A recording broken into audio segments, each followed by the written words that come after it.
Section 1. The show that kept getting into trouble. There is something almost poetic about the fact that one of the most controversial television shows ever made started its life being pulled off the air by the same network that would later fight to keep it alive for 3 decades. Family Guy is a show that has been canceled, resurrected, threatened, praised, mocked by its peers, sued by its subjects, banned in multiple countries, and publicly disowned by its own creator. And through all of it, through every outrage cycle and every angry letter, and every petition and every moment where someone sat in a television boardroom and seriously debated whether a cartoon about a Rhode Island family had gone too far, the show just kept going. It kept going because people kept watching, even when they were angry about what they were watching. That is actually a pretty remarkable thing when you sit with it for a moment. The controversies never killed Family Guy. In some ways, they defined it. They gave it a kind of cultural gravity that a safer, quieter show never would have had. You can ignore a show that never offends anyone. You cannot ignore a show that manages, in a single season, to anger Islamic advocacy groups, Jewish media scholars, transgender rights organizations, domestic violence counselors, the Venezuelan government, and a woman who once played a janitor on television. So tonight, we are going to go through all of it. Every major controversy, every banned episode, every lawsuit, every moment where the writers looked at what they had written and either said, yes, let us absolutely put that on television, or in a few memorable cases, no, even we will not do that. We are going to look at where the show pushed back against the people pushing against it, where it made genuine mistakes and knew it, where the creator went to war with his own network, and where the controversies themselves became part of the story of one of the most complicated shows in the history of American animation. Get comfortable. This is going to take a while. And I mean that in the best possible sense. Because the history of Family Guy and controversy is long, layered, and genuinely fascinating once you understand all the different threads that run through it. The show that Seth MacFarlane created and pitched to Fox in 1998 was, on its surface, a fairly straightforward animated family comedy. You had a working-class dad named Peter Griffin, overweight and not particularly bright, living in a fictional Rhode Island town with his wife Lois, their 3 kids Meg, Chris, and Stewie, and the family dog Brian, who happened to be able to talk, drive a car, and hold opinions about literature. The premise was familiar. The execution was unlike anything else on television at the time. MacFarlane had been working in animation since graduating from the Rhode Island School of Design. He spent time at Hanna-Barbera writing and animating for shows like Johnny Bravo, Cow and Chicken, and Dexter's Laboratory. During that period, he developed 2 short animated films called The Life of Larry and Larry and Steve, which featured a heavyset man and his intelligent talking dog. Those 2 characters would eventually become Peter and Brian Griffin. He pitched a 15-minute pilot to Fox in May of 1998, and Fox gave him the green light. The show premiered on the 31st of January, 1999, right after Super Bowl 33, pulling in around 22 million viewers on that first night. From the very beginning, the show knew exactly what kind of show it wanted to be. The humor was referential, jumping between its main storyline and quick cutaway gags that parodied movies, historical figures, cultural moments, and the general texture of American life in ways that were sometimes sharp, sometimes absurdist, and occasionally deeply offensive. That last quality was not accidental. MacFarlane has spoken in interviews about how the show's approach was always to spread the offense as widely as possible, to make sure that no single group was the permanent target, that everything and everyone was equally fair game. This is a philosophy that has both defended the show against criticism and, in several notable cases, failed to protect it from the kind of backlash that comes when you poke at something people genuinely hold sacred. The very first season of Family Guy generated complaints. The Parents Television Council, a conservative watchdog organization that would become one of the show's most persistent critics, launched a letter-writing campaign to Fox as early as May 2000, urging the network to cancel the show on the grounds of profanity, animated nudity, and what the organization described as content promoting a degraded view of family life. The FCC received complaints. Advertisers were pressured to pull their support. None of it worked, at least not at first. What actually removed Family Guy from the air the first time had nothing to do with content and everything to do with scheduling. Fox moved the show to Thursday nights during its second season. putting it directly against Frasier on NBC, one of the most dominant comedies in primetime. The ratings dropped. Fox then moved it to Tuesday nights, where it lost consistently to Who Wants to Be a Millionaire on ABC. Fox kept shuffling the show around the schedule without ever giving it a stable home, and by the end of the third season in 2002, Fox canceled it. The show was gone. And then something remarkable happened. Cartoon Network's Adult Swim block had been looking for content, and they acquired the rights to air Family Guy reruns for essentially nothing, because nobody thought a canceled Fox cartoon had much residual value. The reruns premiered on Adult Swim on the 20th of April 2003. Almost immediately, Family Guy became the highest-rated show on the entire Adult Swim block. It boosted Adult Swim's viewership by 239%. At the same time, DVD sets of the first and second seasons came out and sold over 400,000 copies in their first run. The first DVD collection eventually sold 2.8 million copies total.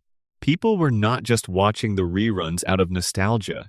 They were hunting down the show, buying it, sharing it, building a community around it. Fox noticed. By 2004, the network that had canceled Family Guy twice decided to bring it back. A fourth season was ordered for 2005. Fans celebrated.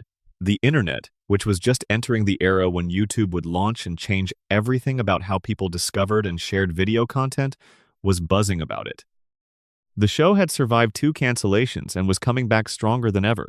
And this is where the story of Family Guy and controversy gets truly interesting, because the show that came back in 2005 was, in certain meaningful ways, a different show than the one that had left in 2002. The 3-year gap had scattered the original writing staff. New writers came in. The characters began to shift. The humor began to evolve, or, depending on your perspective, to devolve, in directions that would generate controversy of a different and sometimes darker kind than the relatively mild complaints the Parents Television Council had been making about the early seasons. Before we move into the specific controversies, it is worth establishing the cultural landscape in which Family Guy arrived, because the show's reception makes more sense when you understand what American primetime television looked like in 1999 and how radical the show actually was in that context. In January 1999, the dominant animated shows in primetime were The Simpsons, then in its 10th season and still largely respected by critics, and King of the Hill, which had premiered in 1997. Both shows represented relatively safe versions of animated family comedy, edgy enough to feel adult without ever crossing into territory that would generate serious institutional objections. South Park had launched on Comedy Central in 1997 and was generating enormous controversy, but it was on cable and therefore subject to different standards than broadcast television. Broadcast primetime had never seen anything quite like what Family Guy was proposing to do. The show arrived with a specific set of structural features that were genuinely new for broadcast television. The cutaway gag format had loose precedents, including the direct address jokes in some stand-up inflected comedies, but the specific implementation, a character says something, the screen cuts to a completely unrelated scene that is often temporally or geographically impossible. The scene plays out for a beat or two, and then the show returns to the main story as though nothing happened, was essentially MacFarlane's invention. No other show was doing this. The format allowed a level of comedic density that conventional narrative television could not match, packing multiple jokes into a single episode in ways that previous animated shows, with their commitment to conventional story structure, had not attempted. This innovation was both the show's greatest strength and the root of many of its most significant problems.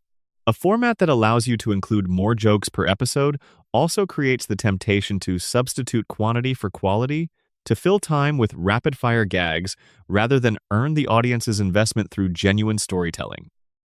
In the early seasons, the balance was maintained because MacFarlane and his original writing staff understood instinctively that the cutaways were an enhancement to the story, not a replacement for it.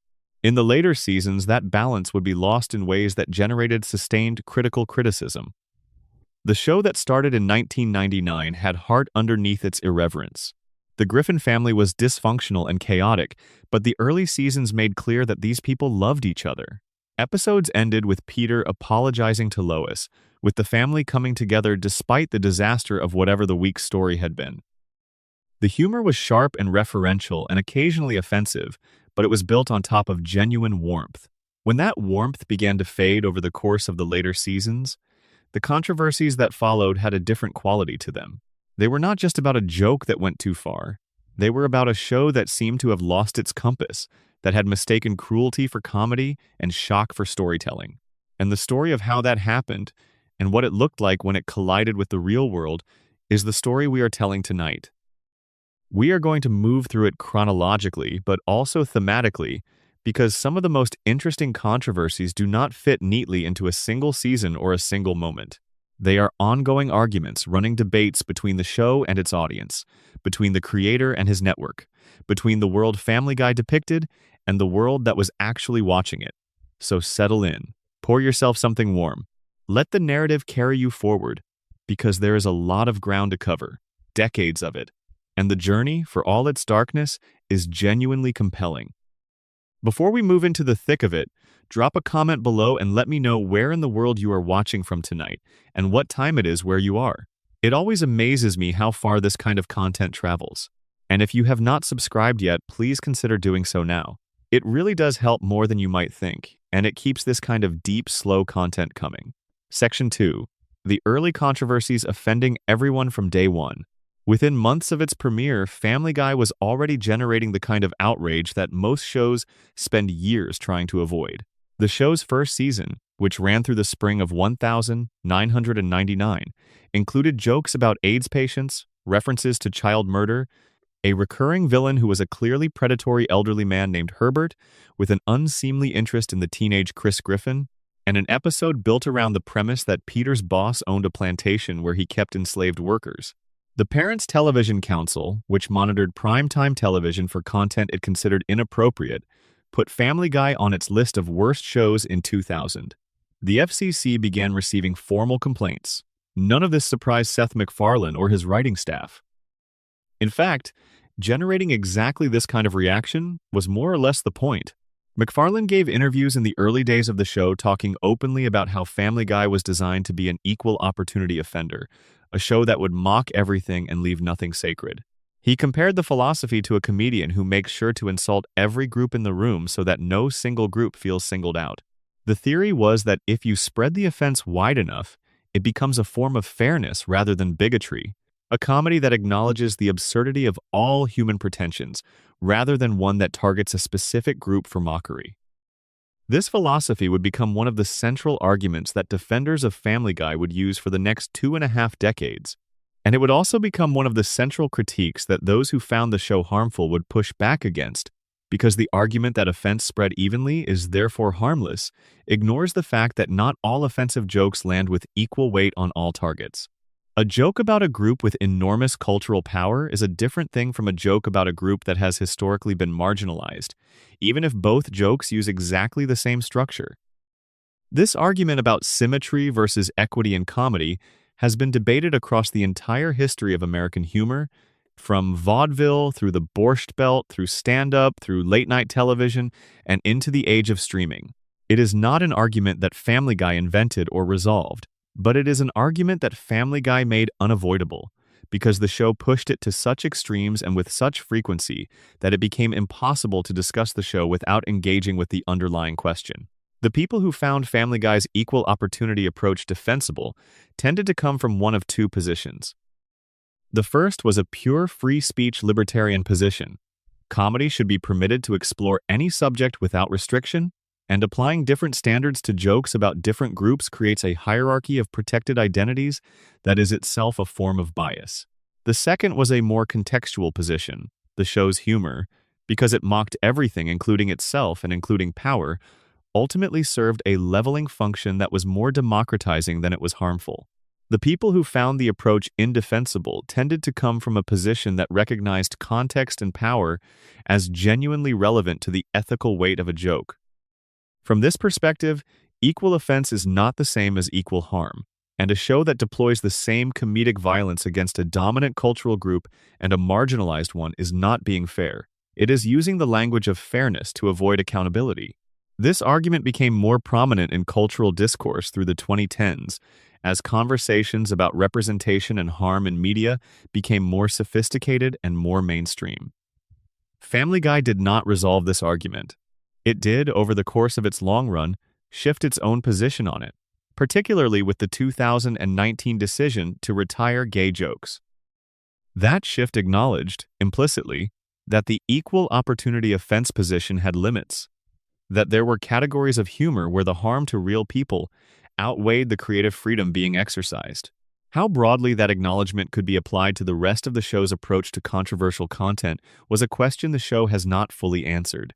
But in those early years, before those nuances had fully entered mainstream discourse about media representation, the controversy around Family Guy was mostly of the traditional, reactionary variety. The Parents Television Council was not raising sophisticated arguments about power dynamics. They were writing angry letters because a cartoon had shown someone without underwear. They were petitioning advertisers to pull their money because Peter Griffin had said something vulgar. And while their campaign generated considerable noise, it did not meaningfully change what the show was doing.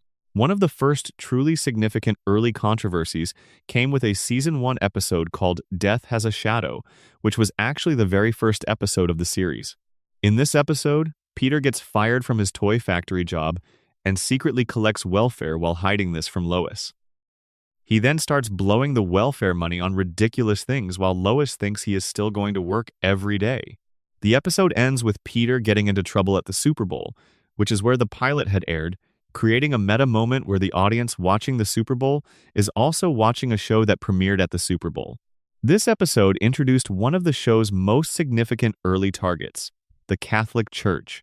Peter, in an effort to explain away some of his suspicious behavior, tells Lois he has been attending Mass. There are jokes about the communion wine and the rituals of the church that drew immediate criticism from Catholic advocacy groups. The episode was flagged by the PTC. Fox actually pulled it from the schedule briefly, though it returned to air later. The second season brought another landmark moment of early controversy, this time involving the 11th of September 2001. The show had produced an episode called Brian Wallows, Peter Swallows, which featured a background shot of New York City that included the World Trade Center towers. After the attacks, this background was edited out of post. 11 airings of the episode, with the towers removed from the skyline. A similar change was made to another early episode that showed the towers in the background of a musical number Brian performed. The original versions of both episodes remain on DVD, but the broadcast edits reflect how immediately and completely the events of September 11 changed what television was willing to put on screen. The broader cultural shift after 9/11 also impacted one of Family Guy's earliest and most famous censorship moments. During Season 1, there had been a cutaway gag in an airport scene where Stewie distracts security guards with a song and dance number. As part of that scene, Stewie makes a quip about Osama bin Laden. The scene was pulled from reruns after the attacks and removed from the Volume 1 DVD release. It has since reappeared on streaming platforms, but for years this little moment was a kind of ghost haunting the early history of the show, an example of how comedy that seems innocuous in one cultural moment can become genuinely charged in another. The episode When You Wish Upon a Weinstein, from the third season, became the first Family Guy episode to be pulled entirely from broadcast before it ever aired. The episode featured Peter hiring a Jewish accountant named Max Weinstein to help manage the family's finances, and Peter subsequently deciding that having a Jewish advisor was so advantageous that he wanted to convert Chris to Judaism. The episode included a song called I Need a Jew, set to a melody adapted from the Disney classic When You Wish Upon a Star. Fox reviewed the episode and decided not to air it, fearing the content would be perceived as anti-Semitic. The episode eventually aired in 2004 during the show's rerun cycle on Fox, ahead of its revival, and it also appeared on Adult Swim. When it finally ran, it was with some edits. The lyric in the song that originally read, "Even though they killed my Lord, I need a Jew," was changed for broadcast to, "I don't think they killed my Lord, I need a Jew." The episode has been a subject of debate among viewers ever since, with some arguing that the jokes, while crude, were ultimately affectionate in the way that a lot of Jewish self-deprecating humor operates, and others arguing that the framing reinforces negative stereotypes even when the overall tone is sympathetic. The legal dispute over the song would become one of the first significant lawsuits in the show's history. On the 3rd of October 2007, Born Company Music Publishers, which holds the copyright on When You Wish Upon a Star, filed a lawsuit against the makers of Family Guy claiming copyright infringement. The suit argued that I Need a Jew used the copyrighted melody without serving as a legitimate parody of the original song. Under copyright law, parody that comments on the original work is generally protected. Born argued that I Need a Jew was not commenting on the original Disney song at all, merely using its tune as a vehicle for different content. The case went to federal court. On the 16th of March 2009, United States District Judge Deborah Batts ruled that Family Guy had not infringed on Born's copyright, finding that the show's use of the melody constituted a transformative use that was protected under the First Amendment. The lawsuit was dismissed, but it was not the only lawsuit stemming from the show's early seasons. In 2006, television legend Carol Burnett filed a legal action against the makers of Family Guy over an episode called Peterotica. In the episode, there is a scene featuring what appears to be Burnett's iconic charwoman character from The Carol Burnett Show, a television institution that ran from 1967 to 1978. The scene played Carol's theme in the background, which Burnett also claimed as a copyright issue on top of the underlying question of whether the show had the right to use her likeness and character without permission. Burnett sued for defamation and copyright infringement. The case was ultimately dismissed by a federal judge, who ruled that the use constituted protected parody. McFarlane later referenced this in an interview, noting somewhat ruefully that after losing to Carol Burnett in the court of public opinion, even while winning in the actual court, the show had learned to stay away from her. The same interview revealed another lawsuit, this one from 2008, involving magician Art Metrano. Metrano had a well-known stage act where he performed mock magic by making absurd hand gestures while humming the tune Fine and Dandy.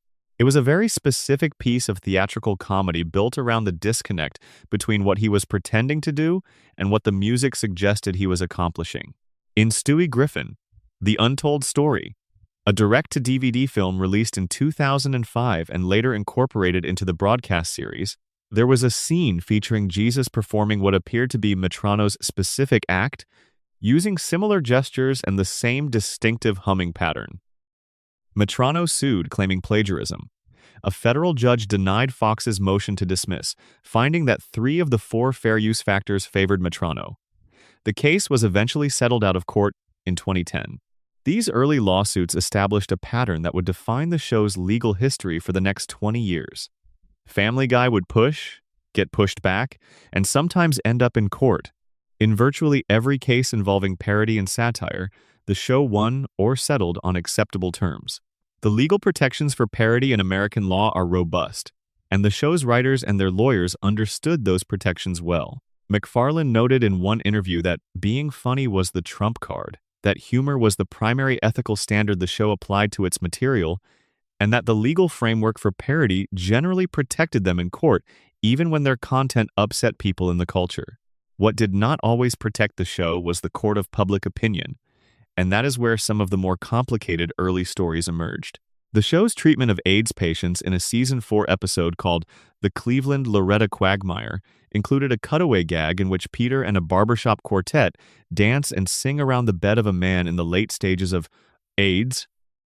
This scene generated immediate backlash from AIDS service organizations. The portrayal struck advocates as dehumanizing, using the suffering of AIDS patients as a punchline without any sense of the dignity of the people affected.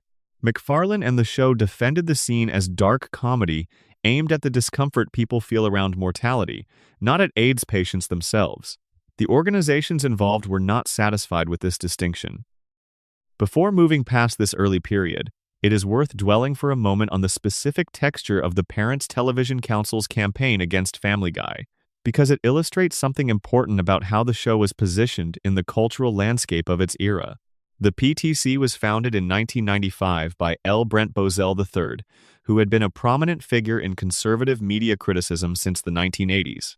The organization's mission was explicitly to monitor primetime television for content it considered inappropriate for family viewing, to publicize what it found, and to pressure advertisers and networks to change their programming decisions.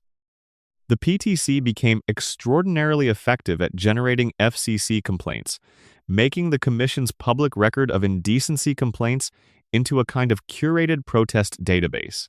Family Guy appeared on the PTC's list of worst primetime shows for family viewing in 2000, 2005, and 2006. Individual episodes were named Worst Show of the Week dozens of times over the show's run. The organization filed formal FCC indecency complaints about specific episodes, including a January 2005 rebroadcast of And the Wiener Is, which contained what the PTC described as sexually suggestive content involving the depiction of a character's anatomy. The FCC rejected this complaint, finding that the episode lacked the explicit or graphic depictions of sexual organs that the legal standard for broadcast indecency required. The PTC also pressured Family Guy's advertisers. The organization would send letters to companies, including Wrigley Company and Burger King, arguing that advertising during Family Guy was inappropriate given that those companies' products were marketed to children, who might also be watching. The argument was that advertising during a show with adult content created an implicit endorsement of that content to young viewers who saw the same brands in other contexts. MacFarlane's response to the PTC was one of the most entertainingly direct moments in his public career. In a 2008 interview with The Advocate magazine, he said of the organization, "That's like getting hate mail from Hitler. They're literally terrible human beings. I've read their newsletter, I've visited their website, and they're just rotten to the core." For an organization that prides itself on Christian values, I'm an atheist, so what do I know? They spend their entire day hating people. They can all suck my dick as far as I'm concerned. This response was itself controversial, given that MacFarlane was engaging with a watchdog organization through the kind of profanity and personal attack that the organization existed to object to. Whether this qualified as principled resistance to censorship or petty score settling was a matter of perspective, but it was unquestionably consistent with MacFarlane's public persona and with the general philosophy of a show that did not feel obligated to treat its critics with more respect than it extended to anyone else. The PTC's most significant campaign against Family Guy came in November 2013, when the organization filed an indecency enforcement complaint over the episode A Fistful of Meg. The complaint cited lewd sexual content and what the organization described as jokes on subjects including child molestation, exploitation, and rape, as well as the main plot involving a character being bullied and physically attacked. PTC President Tim Winter was quoted in the complaint, saying that creator Seth MacFarlane had carefully reviewed the legal definition of broadcast indecency and set out to violate it as literally as he could. This comment, while obviously hyperbolic, pointed to something genuinely interesting about the show's creative approach. Family Guy did appear in certain episodes to be deliberately testing exactly where the legal line for broadcast indecency sat. The show's lawyers understood the definition. MacFarlane was publicly dismissive of the PTC and comfortable with the idea that his show would spend time near the legal boundary. Whether this constituted admirable artistic independence or cynical exploitation of the gap between what was technically permissible and what was ethically appropriate was a question the show's fans argued about for years. These early skirmishes, the PTC campaigns, the lawsuits, the angry advocacy groups, established the template for everything that would follow. Family Guy existed in a permanent state of controversy. This was not an accident or an unfortunate byproduct of ambitious comedy. It was a strategy, a deliberate, thought-out approach to humor that understood controversy as a form of cultural visibility. If people were angry about your show, they were talking about it. If they were talking about it, other people were hearing about it. In an era before social media transformed how entertainment spread, controversy was one of the most reliable ways to make a show that aired on Sunday nights at 9 still feel relevant on Monday morning. The show was not the first comedy to adopt this strategy, and it would not be the last.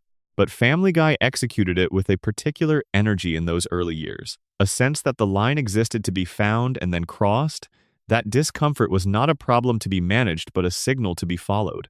Whether that philosophy ultimately served the show or ultimately consumed it is one of the central questions of its entire run. What is undeniable is that in those first 3 seasons, the controversies the show generated felt fundamentally different from what would come later. The early complaints were about a comedy being too crude, too irreverent, too willing to mock things that some portion of the audience considered sacred. They were the predictable reactions of conservative watchdog groups encountering a show that had no interest in their standards. The deeper, more unsettling controversies came later, after the cancellation and resurrection, when the show's humor began to change in ways that disturbed not just conservative critics, but the show's own core audience. When what had been irreverence became something that looked more like cruelty. When the targets of the show's humor started to feel less like shared institutions everyone could laugh at together, and more like specific groups and specific characters being singled out for sustained punishment. When the complaint was no longer that the show was too offensive, but that the offense had become the entire point, and that was a different and more troubling thing altogether. But that story comes a little later. For now, in those first 3 seasons, Family Guy was still finding its identity, still operating in the mode of ambitious, boundary-pushing comedy that had always existed in the history of American television and would always exist as long as creative people had access to a camera and an audience. The controversies were real, and some of them mattered, but they were the controversies of a young show finding the edges of what it could do. The bigger challenges were still ahead. Section 3. The Cancellation Wars and the Comeback Nobody Expected. To understand why Family Guy's controversies after 2005 have a different character than the ones before 2002, you need to understand what happened during the 3 years the show was off the air. This is not just a footnote in the show's history. It is one of the central events in the entire story of how Family Guy became the complicated, contentious, sometimes brilliant, sometimes exhausting cultural institution it would grow into. When Fox canceled Family Guy in 2002, the show had just finished its 3rd season. The cancellation was entirely about ratings, or more precisely about the way Fox had sabotaged its own ratings by shuffling the show from time slot to time slot without ever giving it a stable home. During Season 2, Fox put Family Guy on Thursday nights at 9 in the evening, which placed it in direct competition with Frasier on NBC. Frasier was one of the most popular comedies on television at that point, winning Emmy Awards and pulling in huge audiences. Family Guy's ratings dropped immediately. Fox moved it to Tuesday nights, where it lost consistently to Who Wants to Be a Millionaire on ABC, which was in the midst of its peak cultural moment. Fox kept moving it around. The audience, understandably, had trouble following it. By the end of Season 3, the ratings were low enough that Fox pulled the trigger. Family Guy was canceled for the 2nd time in its short history, the first cancellation having been a brief pullback after the pilot season before the network recommitted. This second cancellation felt permanent. Shows do not usually come back from being canceled twice. The writing staff scattered. The voice actors moved on to other projects. MacFarlane himself began developing what would become American Dad, which premiered on Fox in February 2005 as Family Guy was being resurrected. The resurrection happened because of 2 parallel forces that came together in a way that nobody had anticipated. Cartoon Network's Adult Swim acquired the rights to air Family Guy reruns for almost nothing, since the show's perceived value after 2 cancellations was minimal. The reruns began on the 20th of April 2003, and the audience response was extraordinary. Family Guy did not just do well on Adult Swim, it dominated. It became the highest-rated program on the entire block, consistently beating cable competition that had been established for years. The boost to Adult Swim's overall viewership was measured at 239%. The show was not dead. It had just been airing on the wrong channel for the wrong audience at the wrong time. Simultaneously, the DVD releases of the 1st and 2nd seasons hit the market and sold in numbers that turned heads at Fox. The first collection eventually moved 2.8 million copies, which was extraordinary for a canceled cartoon. People were not just watching the Adult Swim reruns passively. They were buying the show, owning it, building collections. They were evangelizing it to friends. A genuine fan community was forming around a show that had supposedly already failed. Fox noticed all of this, and by 2004 the network reversed course and ordered new episodes. The 4th season would premiere in May 2005. The fan reaction was celebratory. This was the kind of thing that almost never happened in television, and the excitement around the return was enormous. But here is where the story gets complicated in ways that matter for everything that came after. When a television show goes off the air for 3 years, it does not simply pause. The writing staff that built it disperses. Writers find new shows. Showrunners take other assignments. The specific chemistry of a particular group of people working in a particular room on a particular vision does not survive a 3-year hiatus. MacFarlane himself acknowledged this directly in later interviews, noting that one of the most damaging consequences of Family Guy being repeatedly pulled off the air and then brought back was that they were constantly having to rebuild the writing staff. Each cancellation scattered the people who understood the show's voice. Each comeback required recruiting new writers who were talented but brought different sensibilities, different priorities, different ideas about what the show should be doing. MacFarlane had also publicly stated in an interview with The Hollywood Reporter that he felt 7 seasons was approximately the right lifespan for a television series, that beyond that point, most shows had said what they needed to say and were running on fumes. He made this observation when Family Guy was already well past 7 seasons, which gave the comment a poignant quality. The man who created the show was openly questioning whether it should still exist. He kept making it anyway, for reasons that would become clearer as the years went on. There was another dimension to the comeback that is worth understanding. The return of Family Guy in 2005 coincided exactly with the launch of YouTube. These two things happening simultaneously was not a coincidence in terms of cultural impact, even if they were obviously unrelated in terms of cause. YouTube launched in 2005 and immediately became the place where people shared clips of their favorite television moments. Family Guy, with its short, self-contained cutaway gags that averaged between 10 and 60 seconds, was perfectly structured for this new medium. You did not need to explain context or character relationships to appreciate a cutaway. It was its own complete thing. Fans could clip them out, upload them, share them, and build an enormous secondary distribution network for the show's best moments. This viral quality of Family Guy's format partly explains why the cutaway gags, which had been a creative tool in the early seasons, became increasingly dominant in the post-revival era. If cutaway gags were what people were sharing and watching, then more cutaway gags meant more shareable content, more viral moments, more people discovering the show through individual clips and then watching full episodes.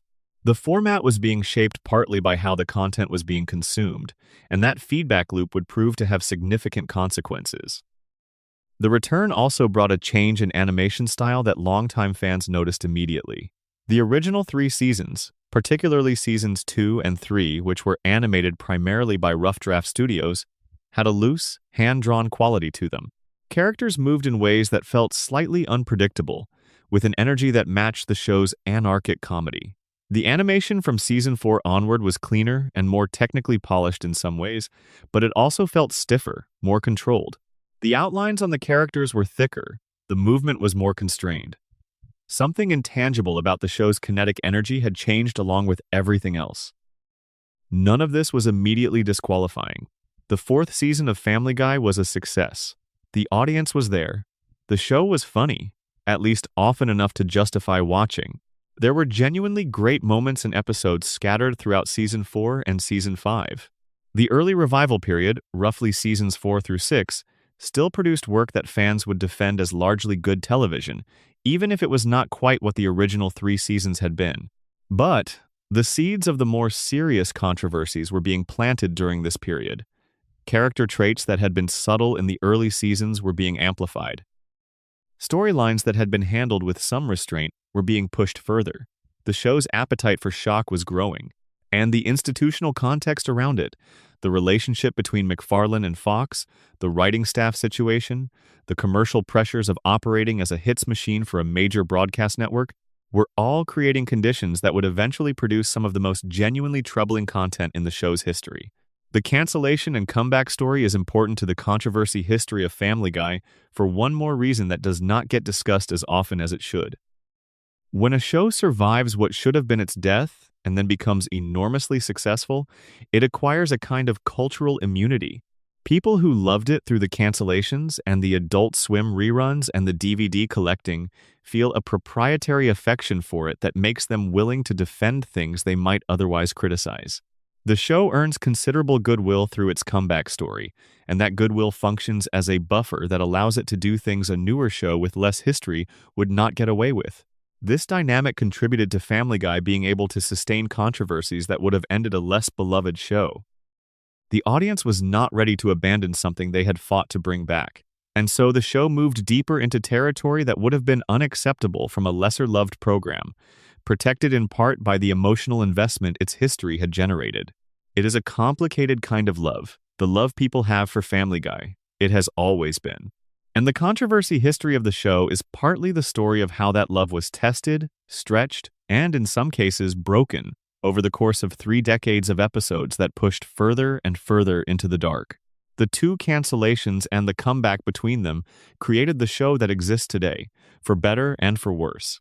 Understanding that history is essential to understanding why the controversies that followed landed the way they did, why the audience responded so intensely, and why even the harshest critics of the later seasons struggled to entirely let go of a show that, at its best, was genuinely brilliant. Section 4. The Stewie Problem, a baby who said the unsayable. Of all the characters in the Family Guy universe, Stewie Griffin generated perhaps the most immediate and visceral controversy from the moment the show debuted. He was a 1-year-old infant in a yellow shirt and red overalls who spoke in a cultured British accent, built advanced weapons in his bedroom, and spent most of his waking hours either plotting world domination or attempting to murder his mother. In any other context on any other show, this would have been a character immediately flagged for removal. On Family Guy, he became the most iconic character in the history of American animation, and one of the most controversial figures in the history of television comedy. The controversy around Stewie in the early seasons was rooted in a very simple thing. He was a baby who wanted to kill his parent, and the show played this for laughs.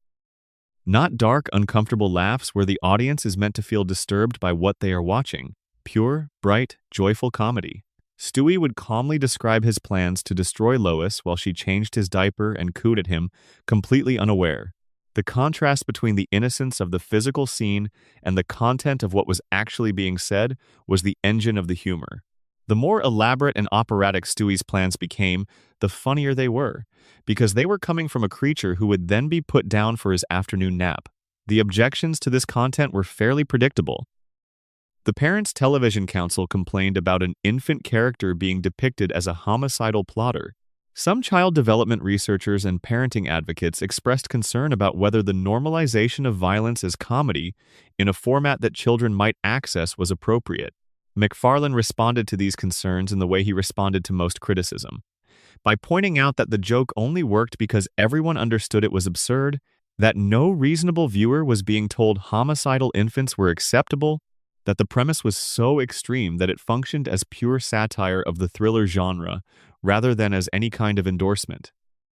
This argument is actually quite reasonable if you accept the premise that adult animation exists in a fundamentally different register than children's content, and that audiences understand the difference. The problem that would emerge in later seasons was not that Stewie's original conception was harmful. The problem was that the show gradually walked away from what made him work. In the first 3 seasons, Stewie's evil genius status was not a trait he had alongside other traits. It was his entire identity. He was the evil genius baby.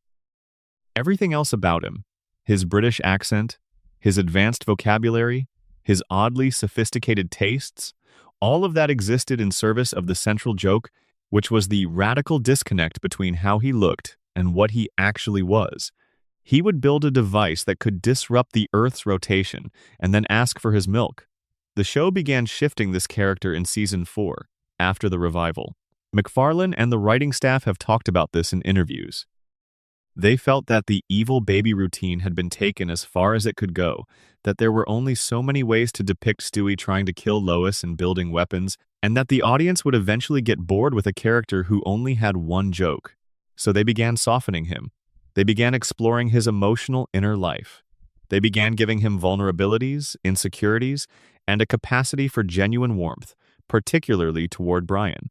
What emerged from this transformation was a version of Stewie who was funnier in individual episodes but less coherent as a character. The new Stewie was a vehicle for whatever the current episode needed him to be. Sensitive and emotionally intelligent in a story about his relationship with Brian, camping it up flamboyantly in an episode that wanted to play with questions of gender identity, occasionally threatening in a way that called back to his original menacing quality, but without any of the conviction that had made early Stewie genuinely unsettling. The controversy around this transformation was different from the controversies around his original concept. Early Stewie generated outrage from people who thought homicidal infant comedy was inappropriate for television.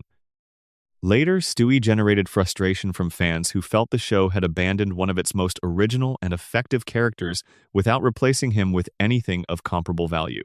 It is worth pausing to really understand why the original concept was so powerful, because the argument for its preservation is stronger than simple nostalgia for the old version. Stewie in seasons 1 through 3 was not just a funny character with one joke.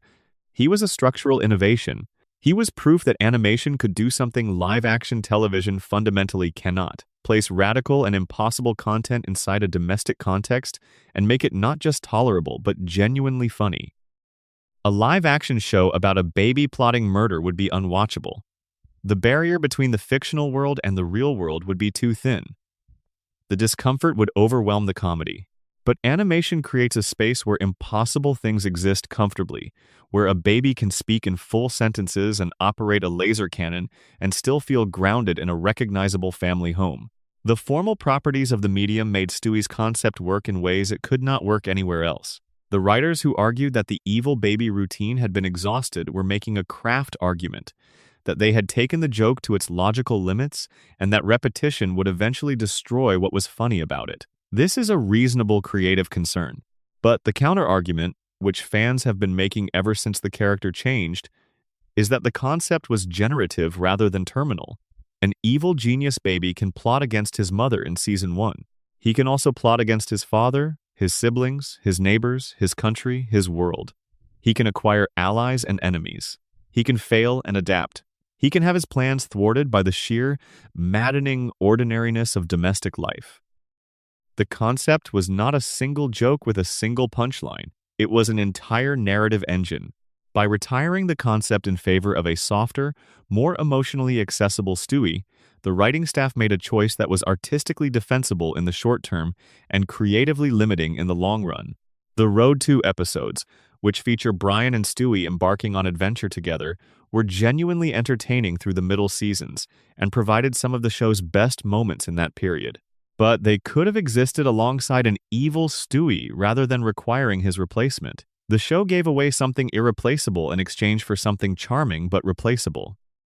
The sexuality dimension of the later Stewie character added yet another layer to this already complicated transformation.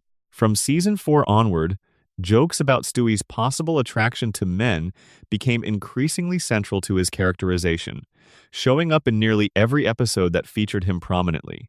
The humor frequently operated through exaggeration of effeminate mannerisms, cross-dressing, and explicit commentary from the character about his own feelings toward other male figures. This approach generated significant critique from LGBTQ audiences and advocates who found the portrayal to be using queerness as a punchline rather than depicting it with any genuine depth or humanity. But there was also a third category of controversy, one that would simmer throughout the show's middle and later seasons: the question of Stewie's sexuality. From season 4 onward, the show increasingly played with suggestions about Stewie's gender identity and sexual orientation. He began cross-dressing with some regularity. He made comments and jokes that hinted at attraction to other male characters. The show would go back and forth on whether these were firm statements about who Stewie was or merely comic exaggerations for the purpose of humor. This ambiguity frustrated advocacy groups in both directions. LGBTQ advocates sometimes objected to what they saw as the use of queerness as a punchline, with Stewie's potential attraction to men being played for laughs in ways that felt diminishing rather than celebratory. Conservative critics, on the other hand, objected to what they saw as the normalization of non-heterosexual content in primetime animated programming. MacFarlane navigated this controversy for years by refusing to commit to a definitive answer about Stewie's orientation. In various interviews, he gave different responses, sometimes suggesting Stewie was gay, sometimes suggesting the ambiguity was intentional, sometimes framing the whole thing as a joke that had grown into something more complicated than was originally intended. In a 2011 interview, he suggested that the writers had, at some earlier point, talked about having Stewie come out as gay, but that the show had found more comedic value in leaving the question open. This non-answer became its own kind of answer. The show was willing to use the suggestion of Stewie's queerness as a recurring comedic device without being willing to commit to treating it with any actual depth or honesty. One of the episodes that brought this controversy most sharply into focus was Season 6's two-parter, Stewie Kills Lois and Lois Kills Stewie. These episodes gave the audience what they had been waiting for since Season 1. Stewie actually following through on his lifelong goal and apparently killing his mother. The episodes were dramatic, exciting, and widely praised. They felt like a proper payoff for 6 seasons of build-up. And then they revealed that the entire thing had been a simulation running on Stewie's computer. None of it was real. Everything reset. The show was not willing to commit to the consequences of its own most significant storyline. This became the template for how the show handled Stewie going forward. Big moments with enormous emotional weight, followed by a reset that undid everything that had made the moment matter. Stewie's arc across the later seasons generated considerable criticism precisely because the show kept gesturing toward genuine character development and then refusing to follow through on it. The character who had been so electrifyingly unpredictable in the first 3 seasons became, paradoxically, entirely predictable in the later ones. You always knew that whatever happened would be undone, that whatever Stewie revealed about himself would be forgotten by the following week. The deeper controversy embedded in this is a structural one. Family Guy, like many long-running animation series, operated on a model of episodic reset rather than serialized continuity. Each episode ended with things roughly where they began. Characters who died came back. Relationships that formed dissolved. Lessons that were learned were forgotten. This model made the show easier to produce and easier to syndicate, since any episode could air in any order without confusing new viewers. But it came at the cost of the kind of character growth that allows an audience to invest deeply in a story. For Stewie specifically, this meant that the most interesting version of him, the genuinely menacing, genuinely unpredictable evil genius baby, was available only in those first 3 seasons. Everything that came after was a less dangerous, less specific version of the character, playing within the safety of a format that had no interest in allowing any character to truly change. The controversy around Stewie, then, is ultimately a controversy about ambition.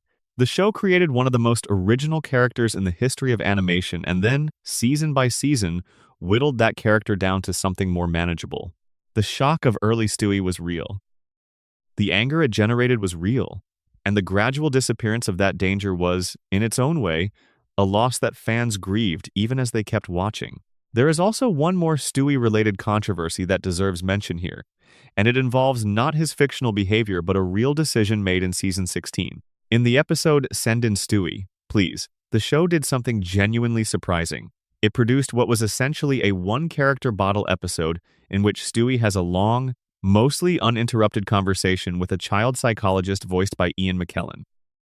The episode allowed Stewie to reveal vulnerabilities and emotional depths that the show had been gesturing at for years, including a confession that he fakes his British accent. It was widely praised as one of the best Stewie episodes in the entire series. And then, in the episode's final moments, after the psychologist has broken through Stewie's defenses in a way no character ever had, Stewie lets the man die from a heart attack rather than hand him his medication. He chooses to preserve his secret over saving a life. The reaction to this moment split the audience. Some viewers found it a powerful callback to early Stewie's genuine malevolence, a reminder that underneath all the character development and emotional growth, something cold and calculating was still operating. Others found it deeply troubling for exactly the same reason. A show that had been building genuine emotional depth for an episode suddenly revealing that none of it mattered, that the dark resolution was coming regardless of what the audience had been led to feel. The controversy over this episode was smaller than many of the show's other controversies, but it was sharper and, more interesting, a genuine argument about what kind of show Family Guy was and what responsibilities it had to its own emotional architecture. Section 5. The Bryan Files' Political Opinions, Fake Intellectualism, and One Very Controversial Death. If Stewie Griffin generated controversy primarily through what the character did, Brian Griffin generated controversy through who the character became. And the transformation of Brian from the show's most grounded and sympathetic presence into what many fans eventually called the most insufferable character on television is one of the most discussed examples of a beloved, fictional, character being gradually destroyed by the decisions of the people responsible for depicting him. Brian's early version was uncomplicated in the best possible way. He was a talking dog who had somehow acquired the education, tastes, and social observations of a thoughtful, well-read human being. He drank martinis. He had a dry sense of humor. He was working on a novel, or at least perpetually talking about working on a novel. He was Peter's best friend and the character most responsible for grounding the show's considerable chaos in something resembling recognizable human feeling. When Brian reacted to Peter's disasters with patient exasperation, it was a reaction the audience could share. He was the way the show acknowledged that its own premises were absurd while still finding them funny. In the first 3 seasons, Brian was the character Family Guy fans most identified with. Not in the sense that they wanted to be a talking dog, but in the sense that they recognized something of themselves in his combination of genuine intelligence, significant personal failure, and persistent low-level dissatisfaction with the gap between who he thought he was and what he had actually managed to accomplish. His longing for Lois, which he kept mostly buried, gave him a specific poignancy. His drinking was a character flaw that felt humanizing rather than comic. He was fallible in ways that made him real. The controversy around Brian began after the show's revival in 2005, and it built slowly enough that fans debated for years whether what they were witnessing was a coherent creative decision or simply a gradual erosion. The first major shift was an expansion of his political soapboxing. Brian had always had opinions. In the early seasons, these opinions were one ingredient in a character who had many different dimensions. After the revival, his liberal political views and his atheism began to take over larger and larger portions of his screen time. Entire scenes were constructed around Brian delivering speeches about whatever issue the episode wanted to address that week. This development generated 2 distinct kinds of controversy. The first was from viewers who agreed with Brian's positions but found the delivery annoying and preachy, who felt that having a character they were meant to sympathize with deliver essentially uncontested political lectures was a failure of dramatic craft. Good satire makes its arguments through story and character, not through a mouthpiece character saying exactly what the writer believes while no one meaningfully pushes back. The second kind of controversy came from viewers who disagreed with Brian's positions and felt the show was using its platform to propagandize for one political perspective while mocking the other. MacFarlane addressed this dynamic in various interviews over the years, generally acknowledging that Brian's political views were close to his own, and sometimes suggesting that the character's soapboxing was itself meant to be somewhat self-aware, a commentary on the kind of person who deploys their political opinions as a form of social currency without necessarily living up to them in any meaningful way. This argument had more merit in the later seasons, when Brian's hypocrisy became a more explicit subject of the show's comedy, but in the middle seasons, it mostly functioned as a retroactive justification for content that had genuinely felt like advocacy rather than satire. The evolution of Brian's romantic life added another layer to the controversy. In the early seasons, Brian's love life was sad and somewhat touching. He fell for the wrong women. He nursed an unrequited attraction to Lois. He was unlucky in ways that felt specific and earned.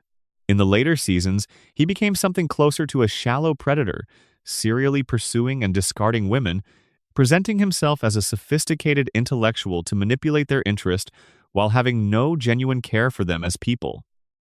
This shift was noticed and criticized by viewers who felt the show was slowly making Brian into someone who embodied the exact traits the early version of the character would have found contemptible. There is a specific category of controversy around Brian in the later seasons that deserves particular attention: his consistent, sustained dishonesty. The early Brian was not always honest.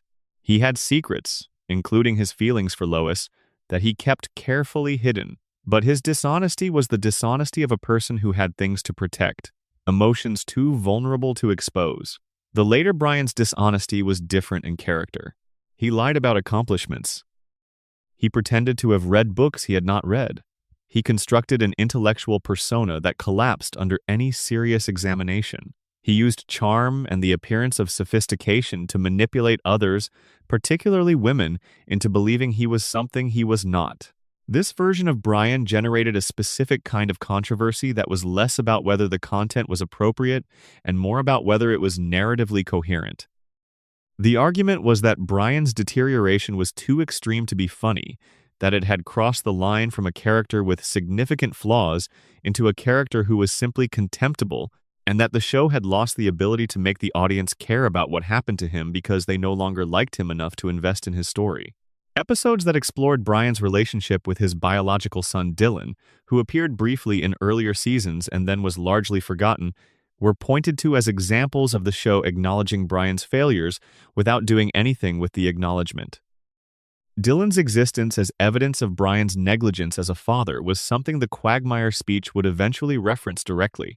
But the show never seriously engaged with what it meant for Brian as a character that he had essentially abandoned a child.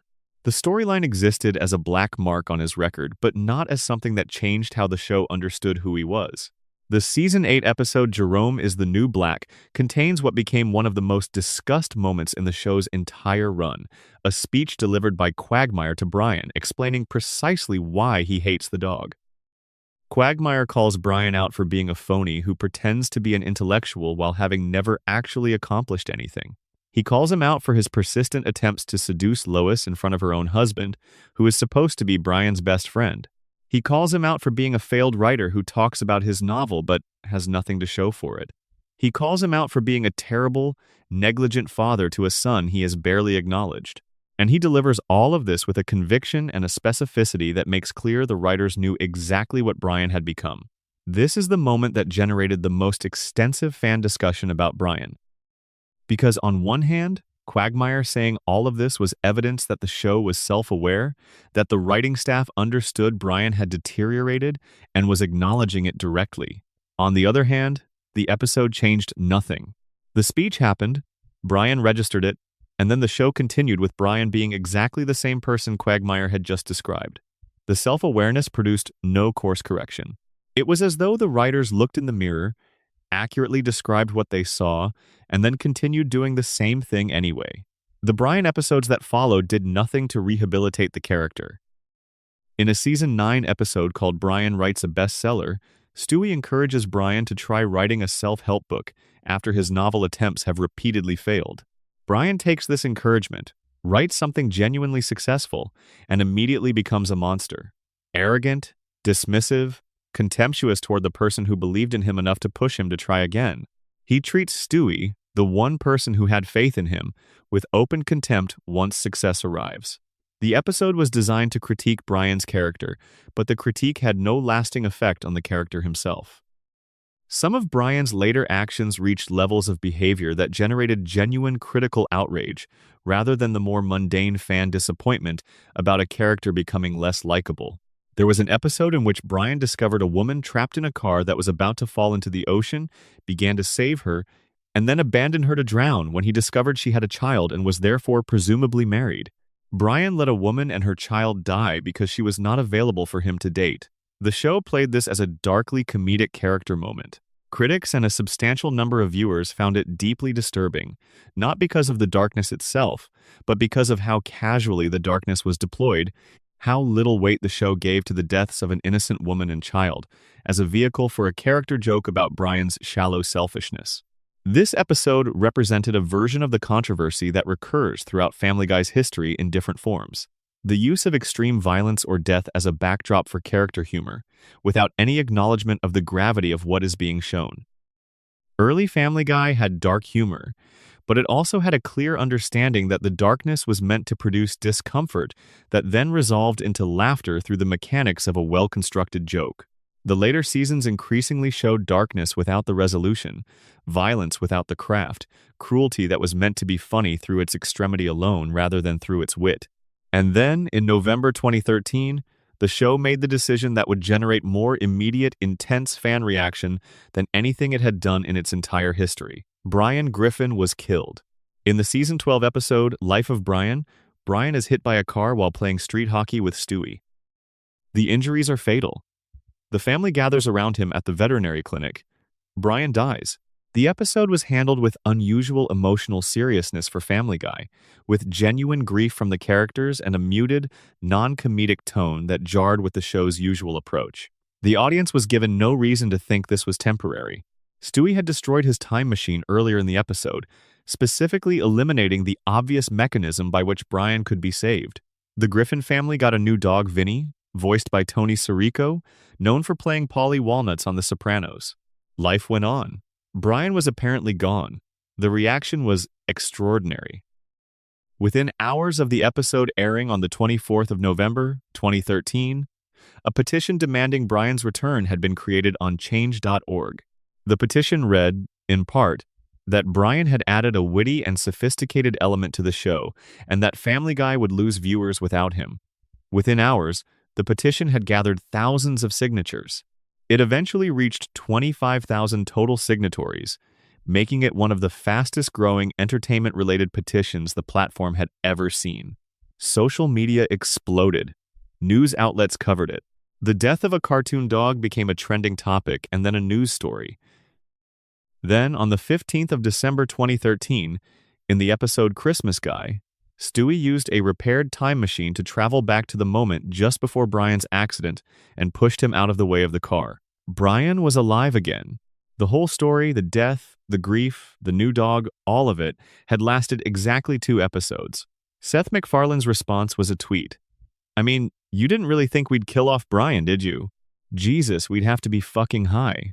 Followed by a more measured statement to reporters, "It surprised all of us. We thought it would create a little bit of a stir, but the rage wasn't something we counted on. Based on the numbers, it helped because it did what it was designed to do. It reminded people this is still a show where anything can happen." So MacFarlane admitted it explicitly. The death of Brian Griffin was a designed stunt. It was intended to generate controversy and attention and a ratings bump. It worked. The ratings for the episodes surrounding the death and return were among the highest the show had seen in years. The show's audience had genuinely fallen off, down 19% compared to the previous season before the Brian death. And the stunt brought people back. The backlash to this admission was significant. Fans who had signed petitions and written blog posts expressing genuine grief over Brian's death felt manipulated. The emotional investment they had made in the character, the very emotional investment that MacFarlane cited as evidence the stunt had worked, had been deliberately manufactured and then immediately discarded. The character they cared about was never actually in any danger. The grief was never supposed to last. They had been played. What made this particularly galling to a specific subset of fans was that they had previously been through versions of this with the show before. The Stewie Kills Lois 2-parter had raised the emotional stakes of Stewie's arc, only to reveal it was all a computer simulation. Various episodes had put characters in apparently permanent situations that resolved to nothing by the next week. The Brian death felt like a continuation of this pattern, but at a scale that finally made the pattern impossible to ignore. The show had a genuine problem with consequence. It could not commit to things mattering. And the Brian controversy was the moment that became broadly discussed as the clearest proof of that problem.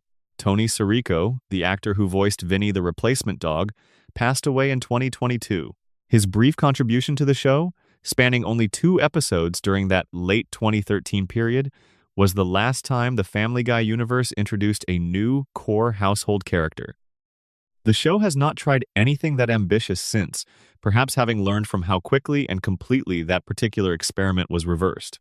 This controversy mattered beyond Brian, specifically because it crystallized something that fans had been feeling about the show for years. Family Guy was willing to invoke the emotional depth it had once genuinely possessed as a tool for generating audience reactions, while refusing to actually do the work required to earn those reactions honestly. It would kill a character to make people feel something, and then bring that character back the moment the rating spike had served its purpose. It would write an episode where Stewie's most fundamental vulnerabilities were exposed, and then have him commit a murder at the end.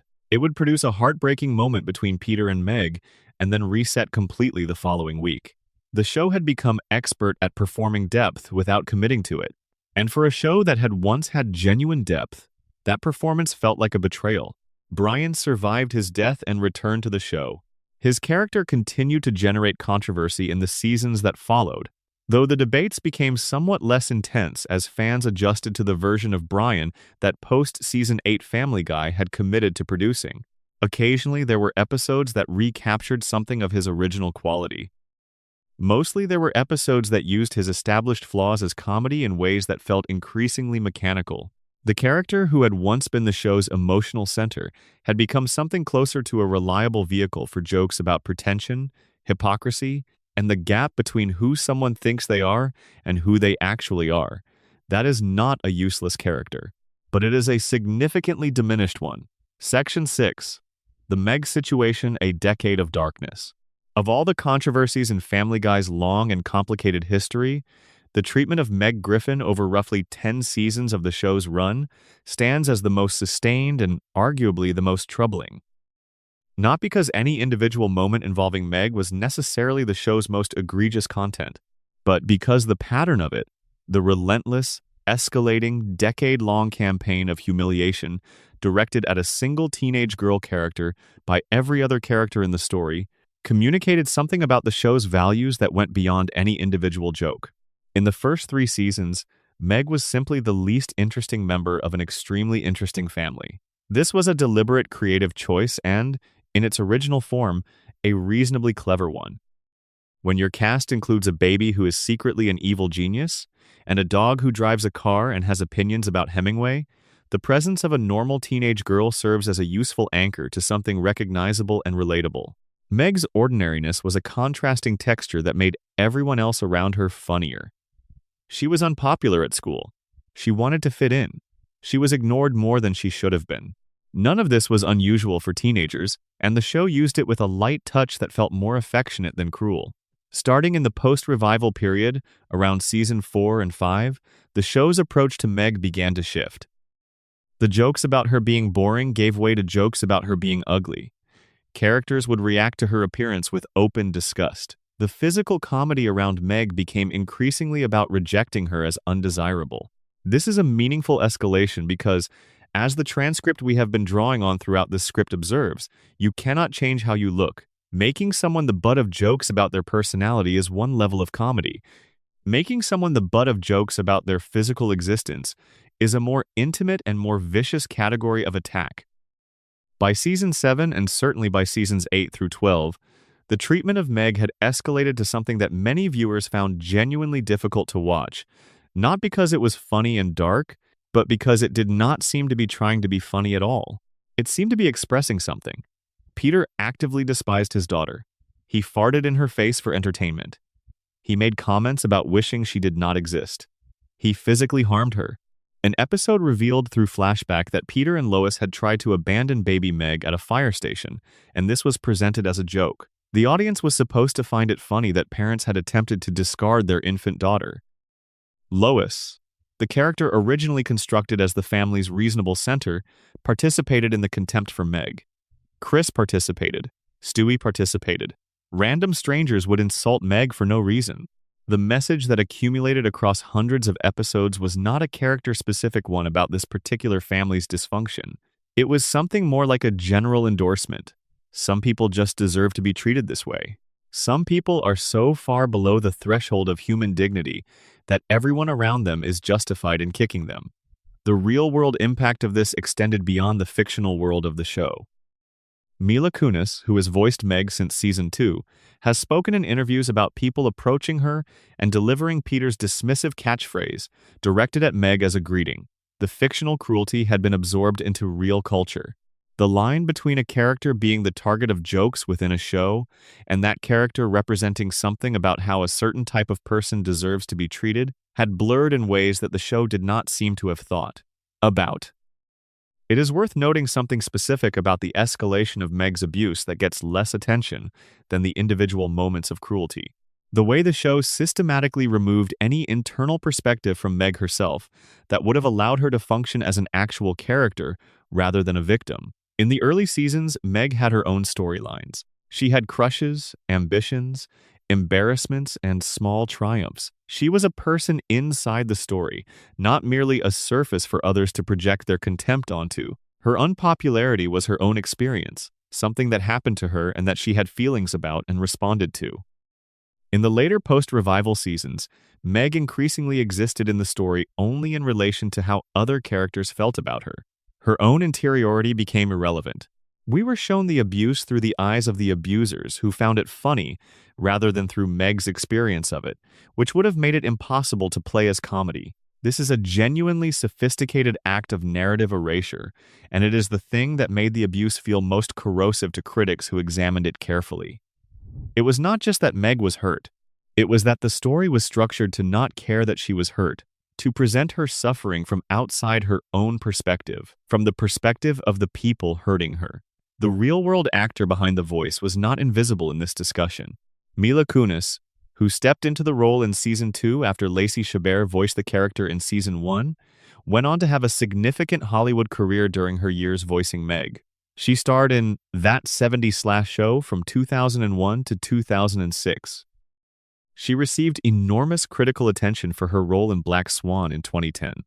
She became one of the most recognizable actresses in Hollywood, and she kept voicing Meg Griffin, the punching bag of Quahog, through all of it.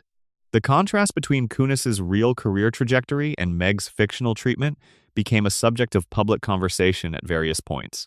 Kunis has addressed the irony in interviews, generally doing so with good humor while also being honest about the strange experience of people approaching her in public and saying things to her that Peter says to Meg on the show. The character's abuse had seeped past the fictional boundary and become part of how some people related to the woman who gave the character her voice. That is a particular kind of cultural contamination that no amount of script revision can fully walk back. The episode that most crystallized the controversy was Season 10's Seahorse Seashell Party, which aired in 2011. In this episode, the Griffin family is trapped in the house during a hurricane. Meg, after years of accumulated abuse that the audience has watched accumulate, finally reaches a breaking point. She stands up to her family and delivers an honest, specific, emotionally raw account of how they have treated her. She calls Peter a selfish, irresponsible father. She calls Lois a bad mother. She names specific incidents. It is a powerful scene because everything she says is true. The show has depicted all of it. She is not exaggerating. She is describing events the audience watched happen. For a moment, it seemed like the show was about to do something genuinely meaningful, like it was going to acknowledge, through Meg's voice, what it had been doing to this character for years. The audience braced for some form of reckoning, some turning point, some acknowledgement that this had gone too far. Instead, the episode revealed that without Meg absorbing the family's hostility, the other family members turned on each other. The family dynamic collapsed, and Meg, in the end, agreed to go back to being the target, to absorb the family's collective dysfunction so that everyone else could function. She made this choice freely. She took back everything she had said. The message embedded in this ending, and critics were quick to point it out, was deeply corrosive. It told the audience that victims of abuse should accept their role because their suffering stabilizes the system around them. That standing up for yourself is selfish because it disrupts those who are hurting you. That the correct response to sustained cruelty is to return to it willingly for the sake of others. These are not subversive or ironic messages in the context of the episode. They are stated plainly. Meg agrees that her role is to take the abuse so everyone else can be okay. The show frames this as a kind of selfless heroism. Domestic violence advocates and media critics noted this framing with considerable alarm. The episode was ranked among the worst in the show's history, not for being unwatchable, but for being precisely watchable in a way that was deeply objectionable.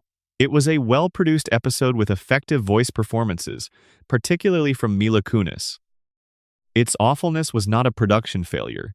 It was a writing choice, made clearly and deliberately, and the choice was to tell audiences that abuse victims should accept their circumstances for the comfort of their abusers. The writing staff's defense of this episode, where one was offered, generally fell into two categories.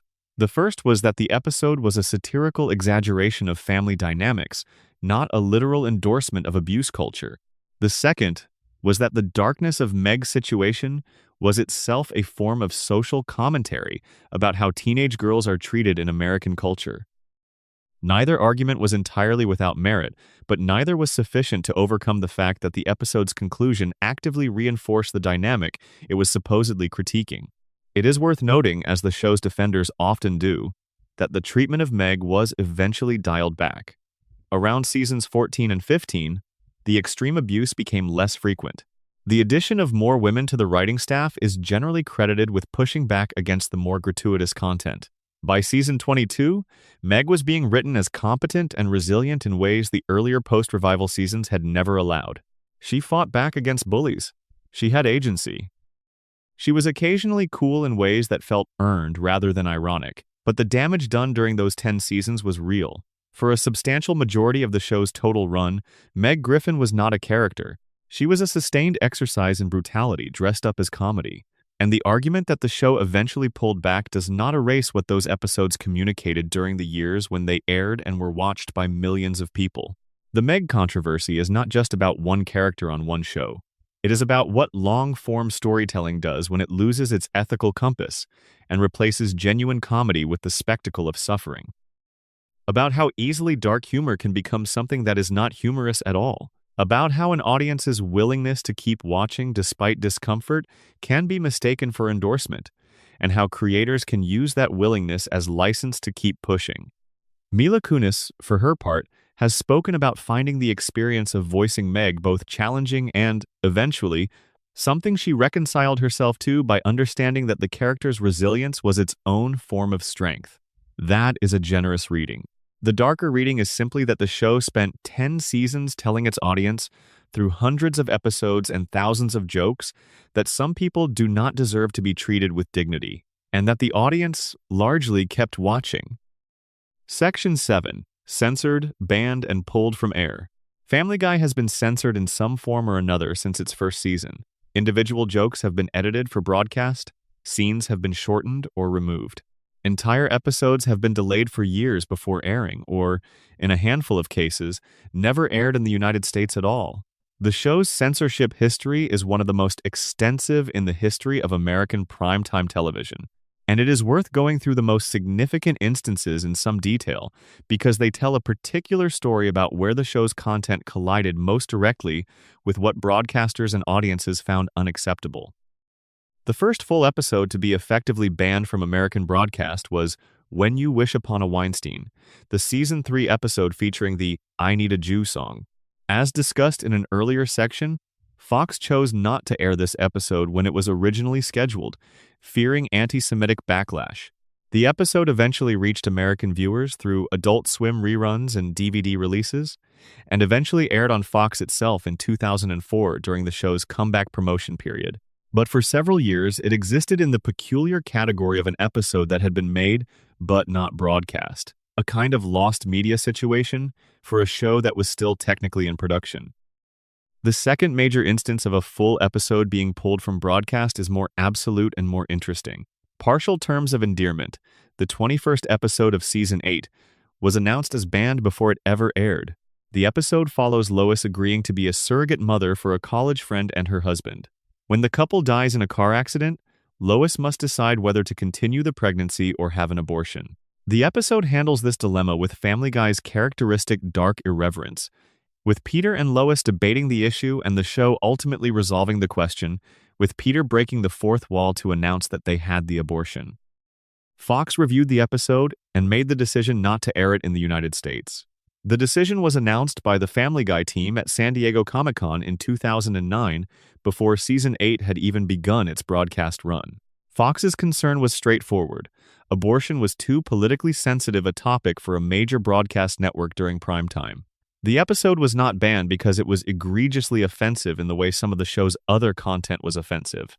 It was banned because it chose a side in one of the most divisive ongoing political debates in American society, and because a major broadcast network did not want to be seen as having taken that side. Internationally, the situation was different. The BBC aired the episode in the United Kingdom on the 20th of June 2010, placing it in its standard primetime slot at 10:30 in the evening. It reached 1 million homes on its first UK broadcast and received positive reviews.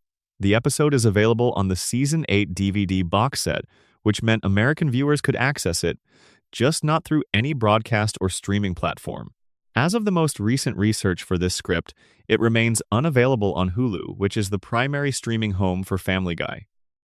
The Partial Terms of Endearment situation illuminates something important about how American broadcast television handles controversial content.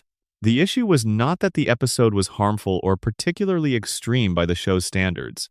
It was that the topic itself was politically charged in a way that made any treatment of it automatically dangerous territory. A show that had depicted graphic violence, sexual content, and jokes about historical atrocities could not air an episode about abortion because abortion is an active political flashpoint in a way that those other things are not. The network's concern was not about protecting the audience. It was about protecting its advertiser relationships and political positioning. The Turban Cowboy episode from season 11 presents a different kind of censorship story. The episode aired on the 17th of March 2013. It featured, among other things, a cutaway gag showing Peter driving his car through the Boston Marathon and killing numerous runners. 1 month later, on the 15th of April 2013, the Boston Marathon bombing occurred, killing 3 people and injuring hundreds more. Fox immediately pulled Turban Cowboy from all streaming platforms. It was removed from Hulu and kept off the air for years. The episode reappeared on Hulu in September 2022, nearly a decade after the bombing. Seth MacFarlane expressed regret about the episode in comments to the press. The Turban Cowboy situation is one of the most striking examples in television history of reality catching up to fictional content in the most devastating possible way.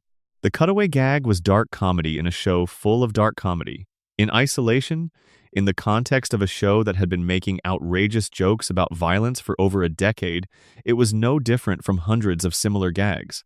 In the context of a real bombing at that specific event that actually killed real people, it became something that could not be aired without appearing to be making light of a specific tragedy. The episode was not banned because it was wrong to make. It was sidelined because circumstances made it impossible to broadcast without causing genuine pain to people who had suffered real losses. There is a third category of censorship in the show's history that is less dramatic but more pervasive: the ongoing, episode-by-episode editing that happened through network standards and practices. Nearly every season of Family Guy has episodes that exist in multiple versions: the original version that was pitched and recorded, the broadcast version that ran on Fox, and sometimes the DVD or streaming version that restores content that was cut or altered for broadcast. One of the more illuminating examples of this ongoing censorship involves the episode Brian Wallows, Peter Swallows from Season 2. As mentioned earlier, this episode originally contained a background shot of the New York skyline with the World Trade Center visible. After the 11th of September 2001, this background was digitally altered in all subsequent broadcast and cable airings to remove the towers. The original version exists on DVD, where it remained available even as broadcast versions continued to show the altered skyline. The same treatment was applied to another early season episode, A Picture's Worth 1,000 Words, which also had the towers in a background shot. Both removals were relatively uncontroversial, as editorial decisions removing the image of destroyed buildings from a comedy show was widely understood as appropriate sensitivity, but they illustrate how the show existed, simultaneously in multiple versions that diverged based on when and where you watched it. The Disney Plus streaming platform introduced yet another layer of complexity to the show's censorship history. When Family Guy became available on Disney Plus in certain markets, the platform hosted the censored Fox broadcast versions of episodes rather than the uncensored DVD cuts, even for content that had long been available uncut elsewhere. Some episode titles were also altered. Titles containing words like bitch or crap were modified on the platform. This meant that for viewers accessing the show through Disney Plus, they were watching a more heavily filtered version than what had been on DVD for years, creating a situation where the corporate family brand of the Disney Plus platform was applying standards stricter than those of the original Fox broadcast.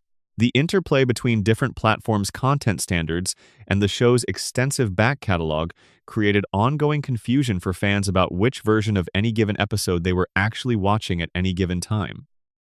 This confusion was itself a kind of controversy, a symptom of a show that had accumulated so much censored, edited, and restored content across so many years that keeping track of the actual record had become genuinely difficult. The famous JFK Pez dispenser gag from Season 1, in which a character shows off a Pez dispenser of John F.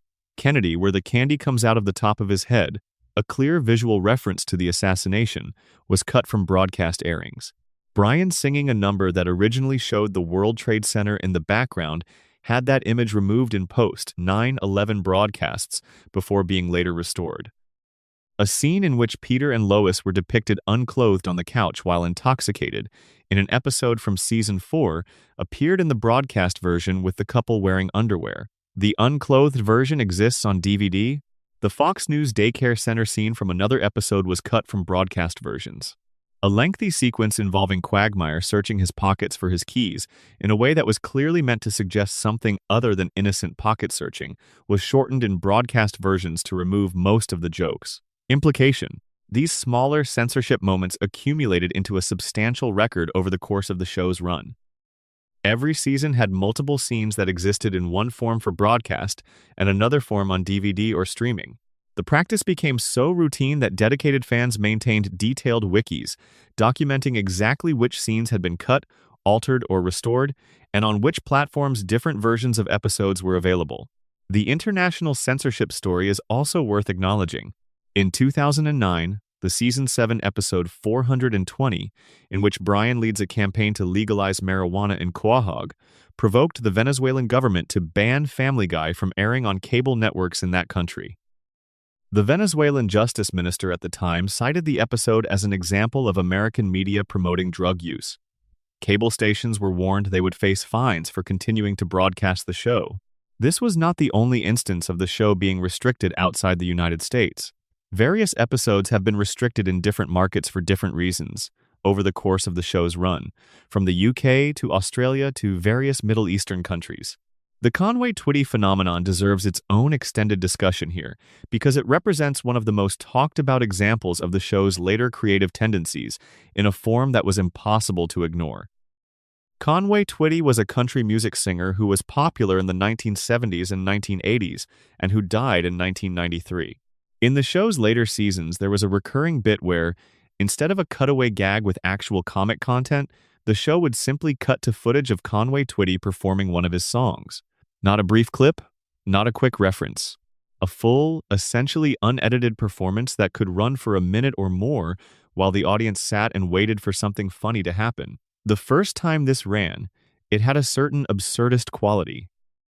The sheer unexpectedness of a primetime animated comedy inserting an actual vintage country music performance in place of a joke was strange enough to generate a laugh through confusion. The second time it ran, the joke was that it had happened before. The third time, it was clear that the writers had found something they could use to fill time without writing actual content. Critics and fans identified the Conway-Twitty gag as one of the most egregious examples of the show's later period laziness. The gag was not funny in the way dark humor is funny or in the way absurdist humor is funny. It was funny only in the sense that it was audacious. The show was so confident that its audience would sit through anything that it would replace a joke with literal dead air dressed up as a musical performance. The controversy it generated was not the kind that involved advocacy organizations or FCC complaints. It was the quieter, more corrosive controversy of fans realizing that the show had stopped trying to entertain them and was instead daring them to keep watching. The broader cultural irony of this is that it returned Conway-Twitty to a degree of cultural visibility he had not enjoyed in years. Songs that had been largely forgotten received new attention because millions of Family Guy viewers were watching them during prime time.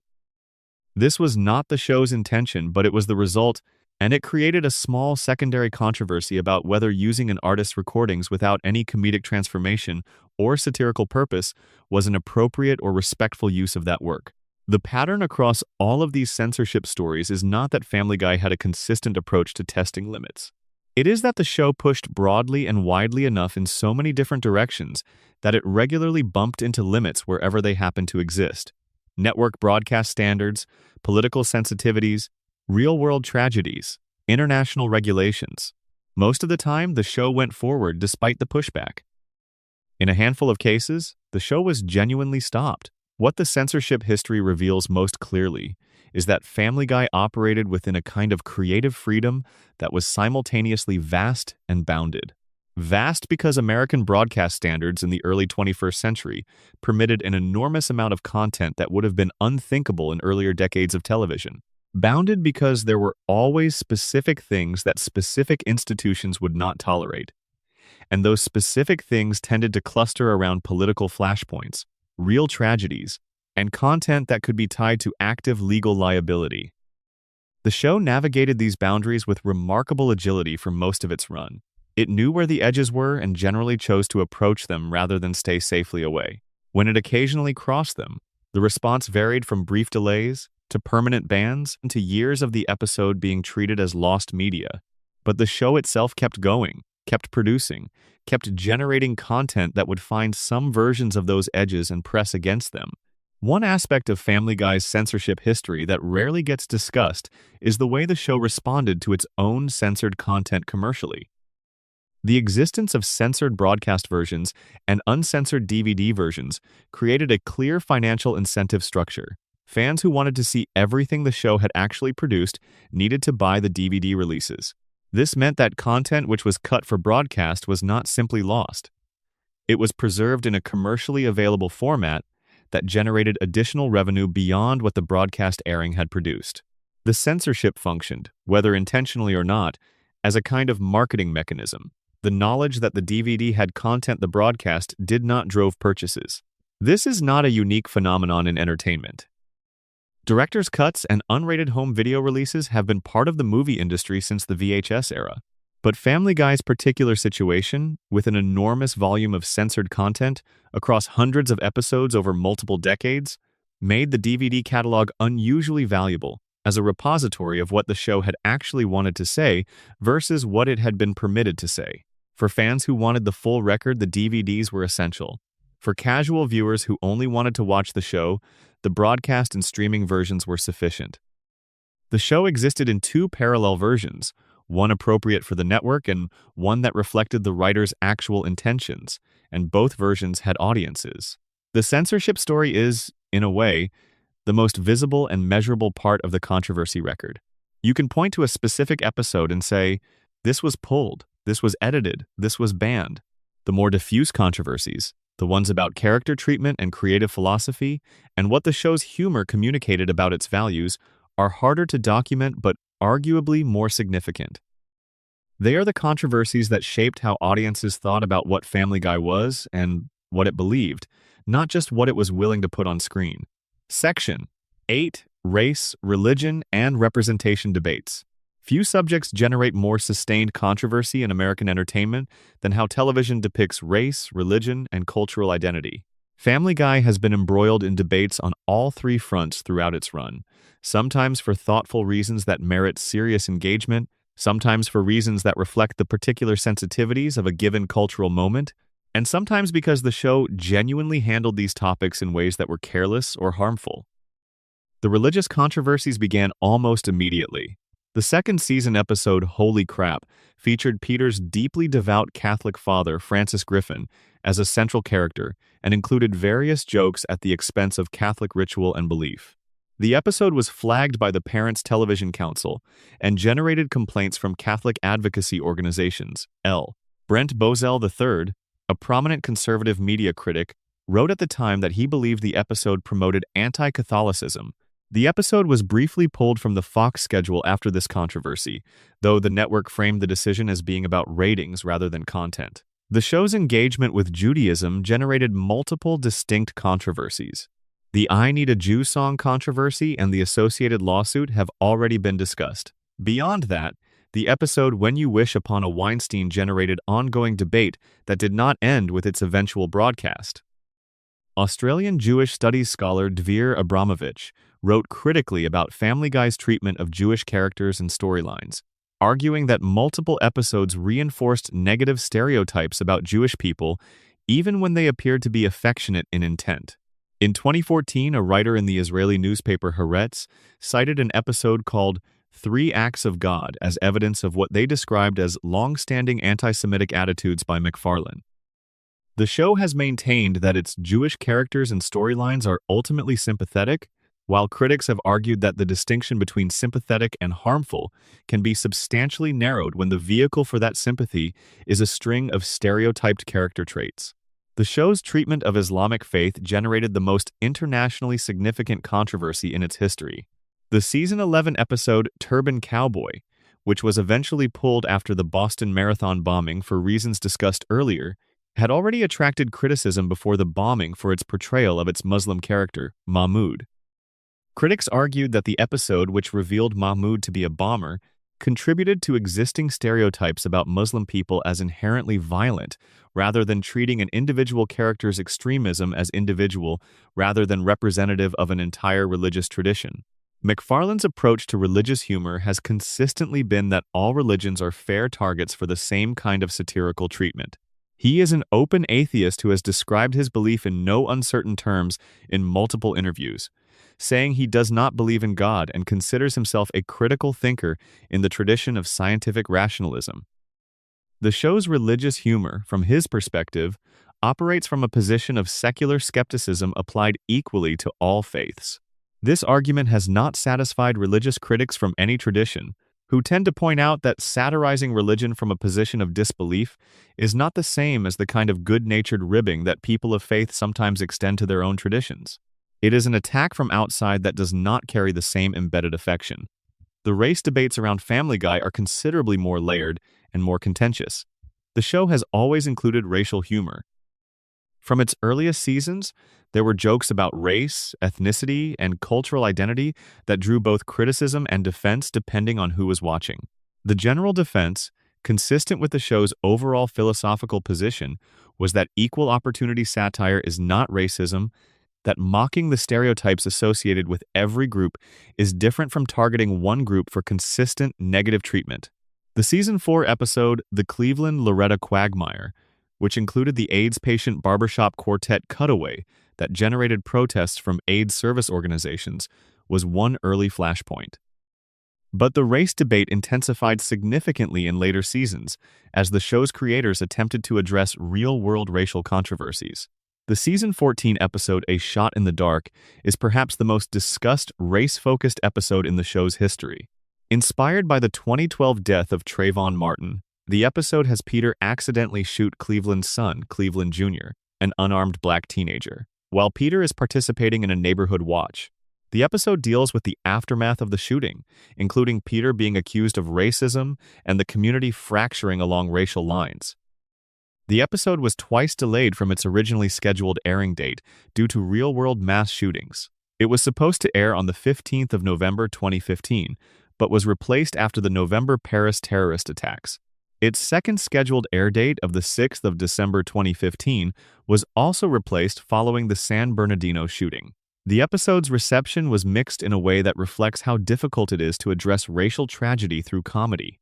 Some viewers felt the show had engaged with a real and painful subject in ways that were thoughtful, ultimately coming down on the side of accountability and against the casual racism that surrounded the real-world events that inspired it. Others felt that using Trayvon Martin's death as fodder for a satirical cartoon episode was fundamentally inappropriate, that some tragedies are not the proper material for the kind of irreverent treatment Family Guy was constitutionally incapable of not applying. The fact that the episode was twice delayed by real-world shootings in the months before it aired added a particular ironic weight to the debate. The show's treatment of race also intersected with a controversy about voice casting that became increasingly significant as the show's later seasons coincided with a broader national reckoning about representation in media. Cleveland Brown, one of Peter's best friends and one of the show's main recurring characters, is black. From the show's premiere in 1999 through season 19 in 2021, Cleveland had been voiced by Mike Henry, a white voice actor. This practice of a white actor performing the voice of a black character came under significant scrutiny after 2020's national conversation about racial representation in media. Henry announced on Twitter in June 2020 that he would be leaving the role, writing that he had realized it was time for black actors to play black characters. Arif Zahir was announced as Henry's replacement and has voiced Cleveland since season 19. This transition was generally received positively, though it also prompted some discussion about the other characters in the show's cast who are performed by actors of different racial or ethnic backgrounds than the characters they portray. The question of what constitutes appropriate voice casting in animation, where physical appearance is not a factor, is a genuinely complex one with thoughtful perspectives on multiple sides. The Family Guy casting transition was not without controversy, but it also demonstrated the show's willingness, at that particular cultural moment, to make a meaningful change in response to criticism rather than simply defending existing practice. There is also a category of racial controversy in Family Guy that involves not specific episodes but the persistent criticism of the show's general approach to racial humor. Over the show's run, various critics and scholars have argued that Family Guy's racial jokes, even when deployed under the banner of equal opportunity offense, tend to rely on stereotypes in ways that function differently depending on which communities they target. The argument is not that the show is consciously racist. It is that jokes built on stereotyped characteristics normalize those stereotypes even when the intent is comedic rather than derogatory. This is a genuine and interesting debate that extends well beyond Family Guy to the entire tradition of satirical ethnic humor in American entertainment. Whether comedy about group stereotypes reinforces those stereotypes or diffuses them by making them visible and laughable has been argued by comedians, scholars, and critics for decades. Family Guy entered that debate without particularly sophisticated tools for navigating it, relying primarily on the assertion that because it mocked everyone equally, it could not be targeting anyone specifically. The Cleveland Show, which ran from 2009 to 2013 as a Family Guy spin-off following Cleveland Brown after he moved away from Quahog, added another dimension to this conversation. The show starred Cleveland as its lead character and centered on a predominantly black community in Virginia. It was criticized by some for relying on black cultural stereotypes and by others for being a reasonably entertaining family comedy that happened to feature a black family. Mike Henry voiced Cleveland through the entire run of The Cleveland Show, which made the transition to Arif Zahir voicing the character in Family Guy proper both more significant and somewhat retroactive in its implications. The Simpsons crossover episode from season 13, titled The Simpsons Guy, generated its own specific representation controversy. When a scene featuring Stewie making a rape joke in the episode's promotional trailer prompted the Parents Television Council to write directly to Matt Groening, Seth MacFarlane, and Fox. PTC President Tim Winter argued in the letter that jokes about sexual assault made real-life assault seem less outrageous, and that children who watched The Simpsons but were not familiar with Family Guy's style of humor would be unprepared for the content. MacFarlane, in response to an Entertainment Weekly interview question about the joke, said that although he would be attacked for stating it, the joke was pretty funny. The crossover episode itself received mostly positive reviews despite the pre-air controversy, with fans of both shows finding the combination entertaining, even as critics noted the ideological distance between the two programs' approaches to comedy. The religion representation debates extended well into the show's later seasons in ways that generated ongoing international response. The season 13 episode, The 2000-year-old virgin, depicted Jesus Christ living in Quahog, lonely and depressed, and eventually sleeping with Lois as part of what was later revealed to be an annual trick he played on gullible husbands. Christian groups in multiple countries objected to the episode's portrayal of Jesus as a manipulative womanizer. The show had periodically returned to Jesus as a character throughout its run, each appearance generating responses from Christian advocacy organizations. MacFarlane's stated atheism meant these objections were unlikely to produce any creative reconsideration, but they were consistent reminders of how broadly the show's content reached and how differently it registered in communities with deep religious commitments. The gender and sexuality representation debates in Family Guy are equally rich and equally contested. The show has included LGBT characters and storylines throughout its run, with varying degrees of sensitivity. Stewie's long-running ambiguous sexuality story, the recurring character of Quagmire's transgender parent Ida, who appears from season 8 onward, and various guest characters and storylines have all generated significant discussion. The episode Quagmire's Dad, from season 8, introduced Quagmire's father Dan, who reveals he is a trans woman and undergoes gender reassignment surgery to become Ida. The episode received deeply divided responses. GLAAD, the Gay and Lesbian Alliance Against Defamation, criticized it for its portrayal of a transgender character as a source of shock and humor rather than as a person. AfterElton.com gave the episode a negative review focusing on its perceived mockery of transgender identity. The Parents Television Council named it Worst Show of the Week for entirely different and opposing reasons.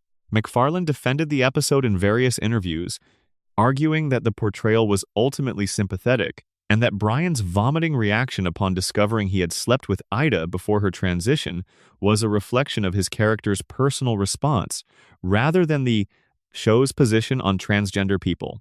He made an analogy suggesting that a heterosexual man's shocked response to discovering he had been with someone who had transitioned was analogous to a gay man's shocked response to a sexual situation involving someone of the opposite sex.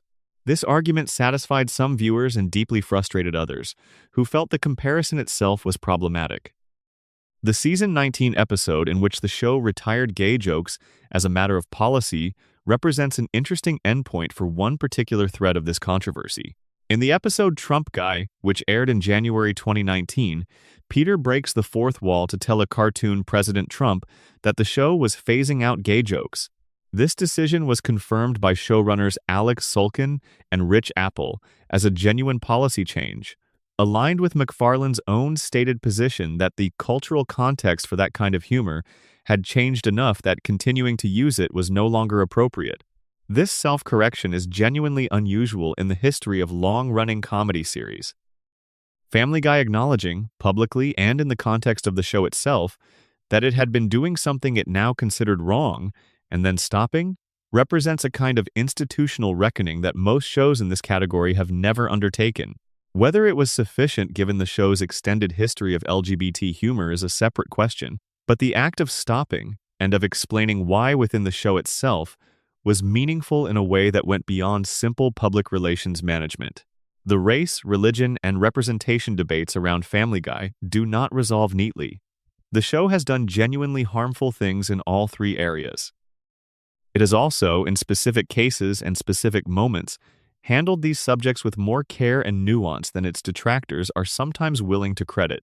The overall record is mixed, which is perhaps the most honest thing to say about a show that produced over 400 episodes and touched almost every sensitive subject in American cultural life at one point or another.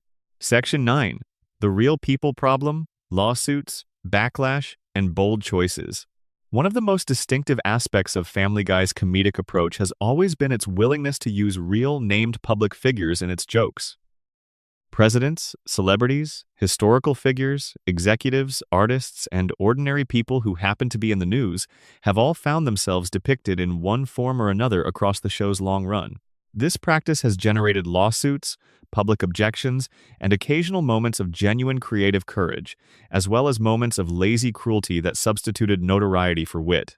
The legal framework that has generally protected the show in these cases is the First Amendment's robust protection of parody and satire.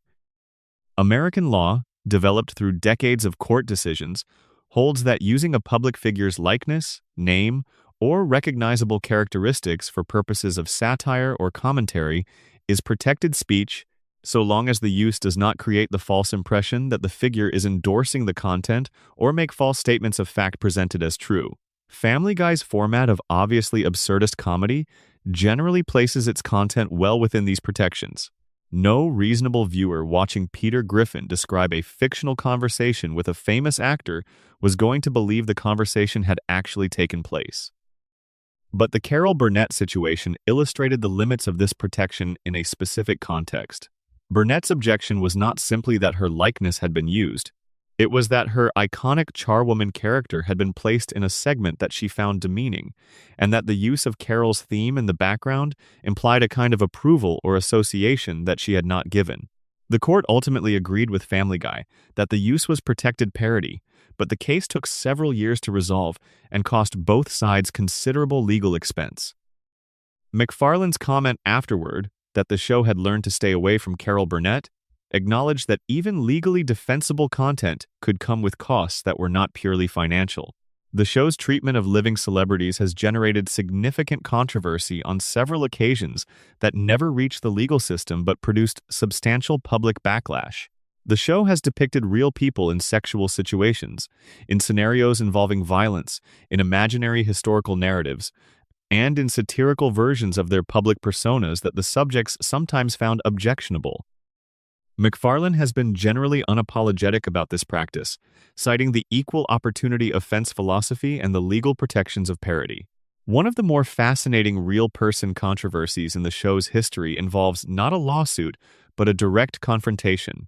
The relationship between Seth MacFarlane and the real-world consequences of Family Guy's humor. MacFarlane was scheduled to fly on American Airlines Flight 11 on the morning of the 11th of September, 2001. That was the flight that struck the North Tower of the World Trade Center. MacFarlane missed the flight because he overslept and because his travel agent had given him the wrong departure time. He was at the airport when the plane took off. He was not on it. This fact, which MacFarlane has discussed publicly on various occasions and which was referenced in Family Guy's own 911 themed episode Back to the Pilot, gives a particular personal texture to the show's extensive engagement with 9/11 as comedic material. The episode in which Brian and Stewie travel back in time and inadvertently prevent the 9/11 attacks, only to discover that the resulting world is somehow worse, was the subject of significant critical attention.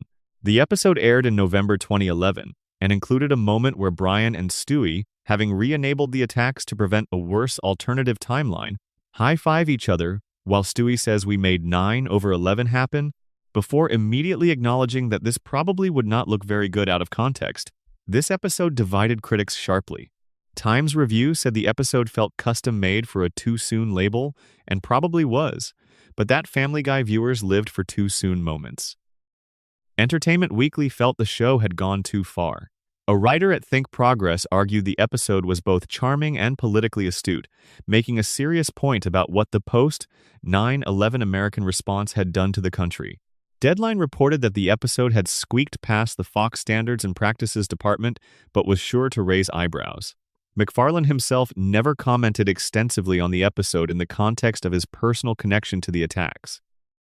The fact that a man who had come within a missed alarm clock of dying on Flight 11 was also the creator of a show that made aggressive jokes about September 11 is one of the more genuinely strange personal details in the history of American entertainment. What it meant about his relationship to that day, what it meant about how the creative process functions as a way of managing proximity to tragedy, remains his own private business. But it gives the show's 9/11 content a biographical weight that is different from the same content produced by someone with no personal connection to the events. The show's treatment of Fox itself as a subject of parody created another unusual dynamic. For years, Family Guy aired jokes mocking Fox News, Fox executives, and the corporate culture of the broader Fox empire. These jokes were protected by the fact that Fox Entertainment, the broadcast network that aired Family Guy, was structurally separate from Fox News after Disney's acquisition of Fox's entertainment assets. The show was technically no longer on the same corporate entity as Tucker Carlson's program, but the shared brand name created a perception of connection that MacFarlane found increasingly uncomfortable. MacFarlane's 2018 tweet saying he was embarrassed to work for the same company as Tucker Carlson, and his 2021 tweet comparing his relationship with Fox to a failing marriage and joking about his affair with NBC, generated media coverage that blurred the line between the show's content and its creator's public statements about his employer. A Fox News executive publicly responded to the 2018 tweet by pointing out that MacFarlane did not appear embarrassed enough to stop cashing the checks. This retort landed with some force because it was accurate.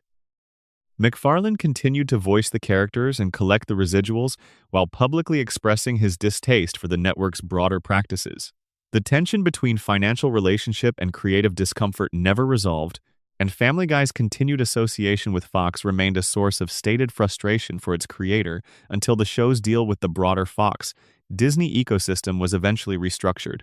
The show's relationship with George Lucas represents one of the more unexpected real-person stories in Family Guy's history.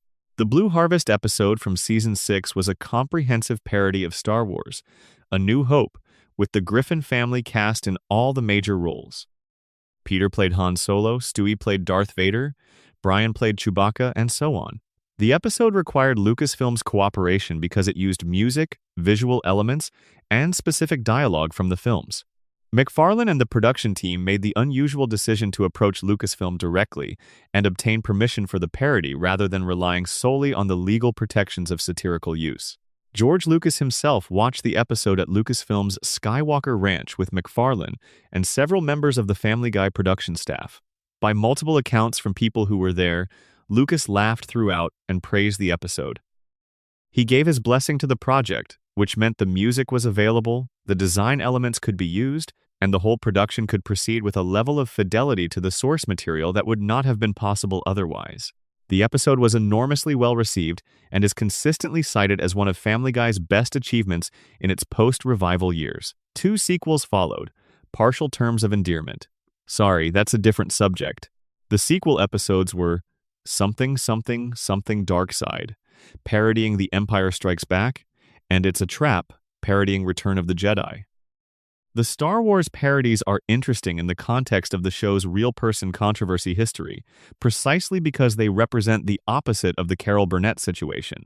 With Burnett, the show used a real person's material without permission and generated a lawsuit. With Lucas, the show sought permission, received enthusiastic cooperation, and produced content that both parties were proud of. The difference was partly legal strategy and partly relationship. The show's lawyers learned from the Burnett experience that pre-clearance was often worth the effort. The lesson was applied selectively, in situations where the financial and creative upside was large enough to justify the engagement. One final real-person controversy worth addressing involves the show's decision in 2013 to name a character in the context of Stewie's death after Brian's death after The Sopranos actor Tony Sirico. Sirico voiced Vinny, the replacement dog, and the character was modeled partly on Sirico's most famous role as Paulie Walnuts. This was a loving tribute to a recognizable Italian-American persona, but the brief public period during which Brian was dead and Vinny was the family's dog generated its own strange cultural moment, with fans debating whether Vinny, as a character, was any good, whether Tony Sirico's voice work was bringing something new to the show, and whether the show should have committed to this change rather than reversing it. When Brian was resurrected and Vinny disappeared with virtually no explanation, Tony Sirico's brief contribution to the show was essentially erased from the official narrative.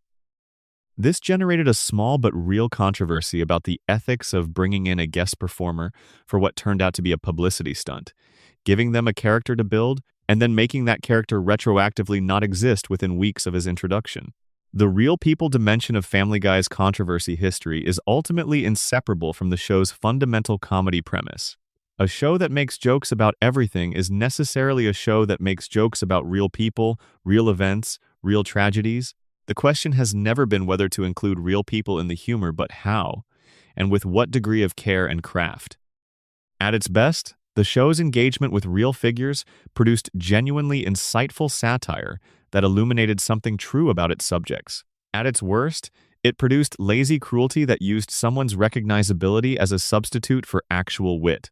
There is a specific episode from Season 4 worth discussing in the context of real-person comedy, Peterotica. This was the episode that generated the Carol Burnett lawsuit, but it also contained what critics at the time described as one of the more gratuitous real-person gags in the show's history to that point. A scene in which Carter Pewterschmidt, Lois's father, reads from an erotic novel that contains extremely graphic content. The episode used the names and likenesses of several real celebrities in the novel's descriptions in ways that those celebrities had not agreed to and would not have agreed to. The legal vulnerability this created was significant enough that subsequent airings of the episode were edited to modify some of these references. The broader question the episode raised was about the ethics of using real people in fictional, sexual, or degrading contexts. The legal framework permitted it under parody protections. The ethical framework was murkier. A person's name and professional identity are not public property in the same way that a politician's voting record or a corporation's business practices are public.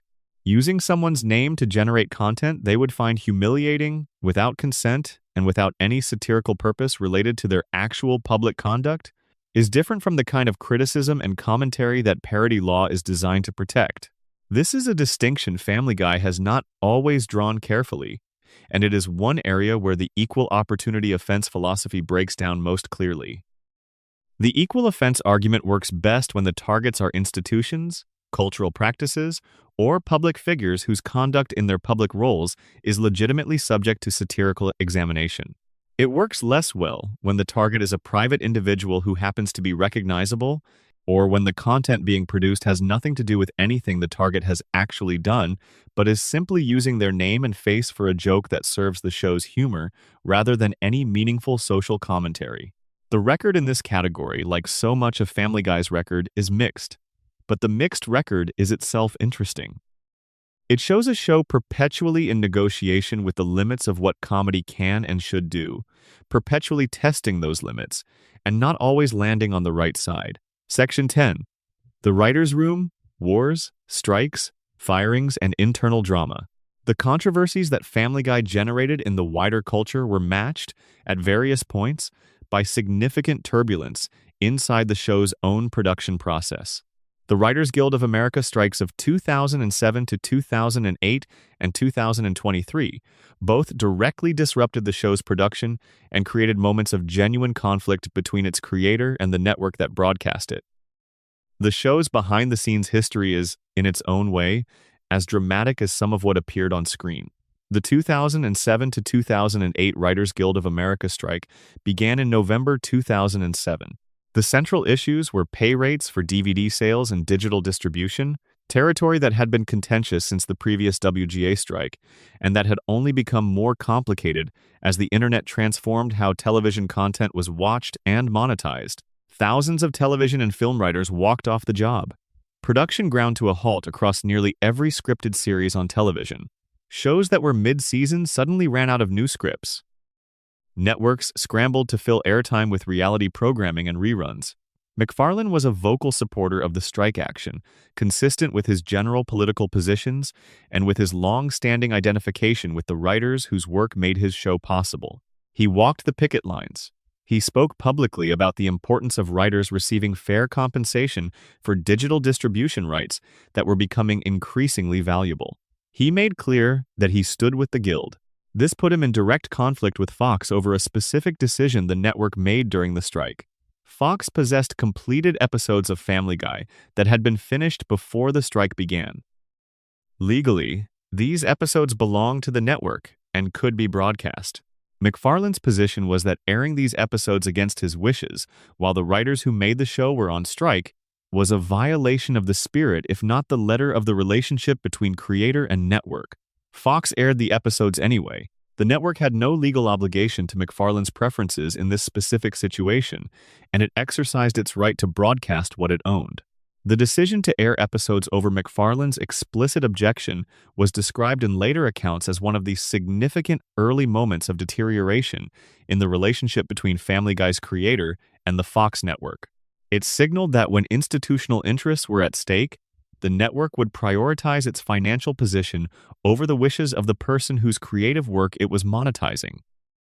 This was not surprising from a corporate governance perspective, but it was personally galling to MacFarlane and contributed to the frustrations he would later express more publicly.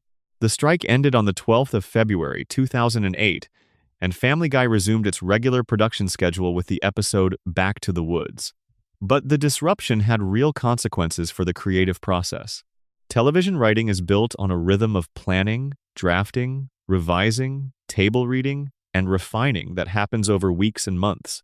When that rhythm is broken for 3 months, it does not simply restart cleanly. The momentum is lost. Story arcs that had been developing need to be reconstructed. The collaborative atmosphere of a writing room that had been building towards something needs to be reconstituted from scratch. Several writers and producers who had been involved in the interrupted Season 6 found themselves reassigned to other projects during the strike and did not return in the same capacity afterward. The behind-the-scenes drama extended to the question of MacFarlane's own involvement in the writing of the show he created. In a September 2017 Reddit AMA, MacFarlane revealed that he had not written for the show since 2010. This was a striking piece of information to share publicly, given how central his creative voice was understood to be to Family Guy's identity. He had stepped back from active writing duties and focused on production oversight and voice performance.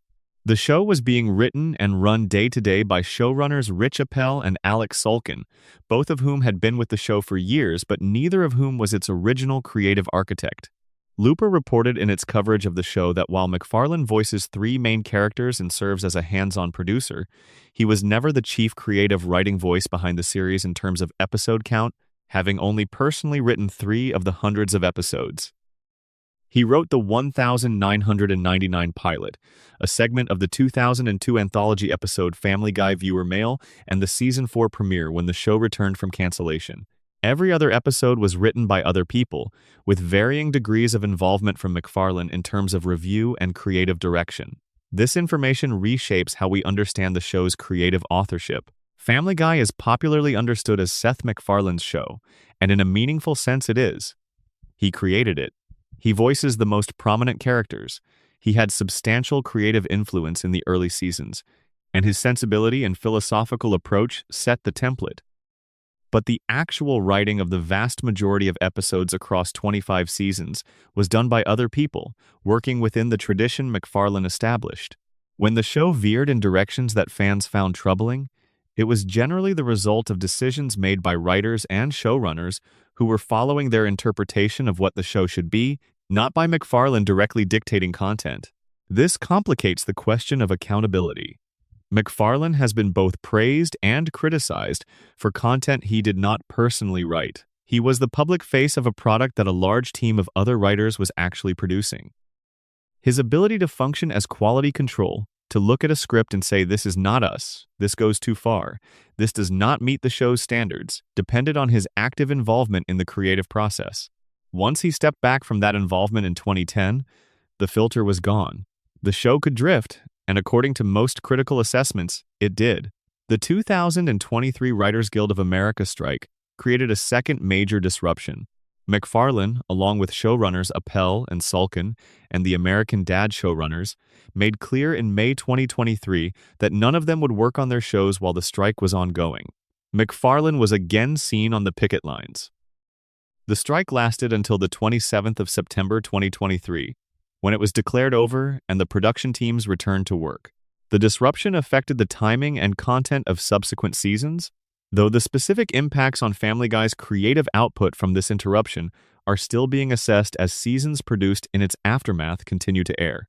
The specific texture of what it meant to work on Family Guy's writing staff in the post-revival period is worth dwelling on, because it explains some of the creative choices that generated the most criticism.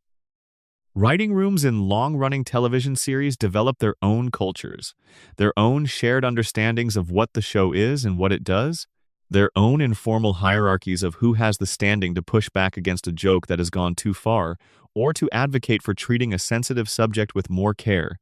In a writing room with a strong, present creative authority, those decisions get made by the person at the top who has an overriding vision and the confidence to enforce it. MacFarlane's presence in the early seasons provided that authority. He had written the show from its origins. He knew what it was. When someone pitched a joke that was lazy or merely cruel rather than funny and dark, he had the institutional weight to reject it. Once he stepped back from active writing duties in 2010, that filtering mechanism changed fundamentally. The showrunners who ran the room day to day were talented and experienced, but they were working within a tradition rather than creating one from scratch. The tendency in that situation is for the room to drift toward its own tendencies, to favor what had worked recently over what had worked originally, to mistake familiar formulas for creative vibrancy. The acceleration of certain problematic patterns in the show post, 2010, the intensification of Meg's abuse, the escalation of violence as humor, the deepening of Brian's unlikable qualities, coincided with the period when MacFarlane was least actively involved in directing what the room produced. This is not to say the room was operating irresponsibly or maliciously. It is to say that creative oversight matters, and that its absence produces a different show than its presence. The controversies of Family Guy's later seasons are partly the controversies of institutional drift, of what happens when no single person is holding the show to a standard that was originally very specific. The internal drama of the show also touched the voice cast in ways that occasionally became public. Various cast members have spoken in interviews about the experience of voicing characters whose behavior they found increasingly difficult to justify. Mila Kunis, as discussed in the context of Meg's treatment, has addressed in public forums how the catchphrase associated with Meg's abuse had bled into her own real-world interactions. Seth Green, who voices Chris, has been relatively quiet about the show's more controversial directions. Alex Borstein, who voices Lois, has spoken warmly about the early seasons and with somewhat more circumspection about the later ones. The behind-the-scenes story of Family Guy is ultimately the story of what happens when a show becomes too big and too profitable to be controlled by any single creative vision. MacFarlane built something that exceeded his capacity to manage it alone, and the institutional momentum of a successful primetime franchise carried it forward long after the specific creative decisions that had made it successful were no longer being actively maintained. The controversy this created was not just about individual episodes or characters. It was about a show that had outgrown its creator and was not quite sure what to do with the space. Section 11. The Internet Era Viral Controversies and the Meme Machine. Family Guy's relationship with the internet is one of the most significant and least discussed aspects of its entire controversy history. The show that returned from cancellation in 2005 came back into a media landscape that had been fundamentally transformed by the early internet, and its format happened to be almost perfectly engineered for the new way people were consuming entertainment. YouTube launched in 2005, the same year Family Guy returned to Fox. The timing was, as the show's defenders might put it, not a coincidence in terms of impact, even if it was one in terms of causation. The show's cutaway gags, ranging from 10 to 60 seconds and representing self-contained comedic units, were exactly the right length for the emerging clip-sharing culture. Users could record a Family Guy cutaway, upload it to YouTube, and it would accumulate millions of views from people who might never watch a full episode. The clip became the fundamental unit of Family Guy fandom online, and the show became one of the most clipped programs in YouTube's early history. This viral quality shaped the show's creative direction in ways that were not always beneficial.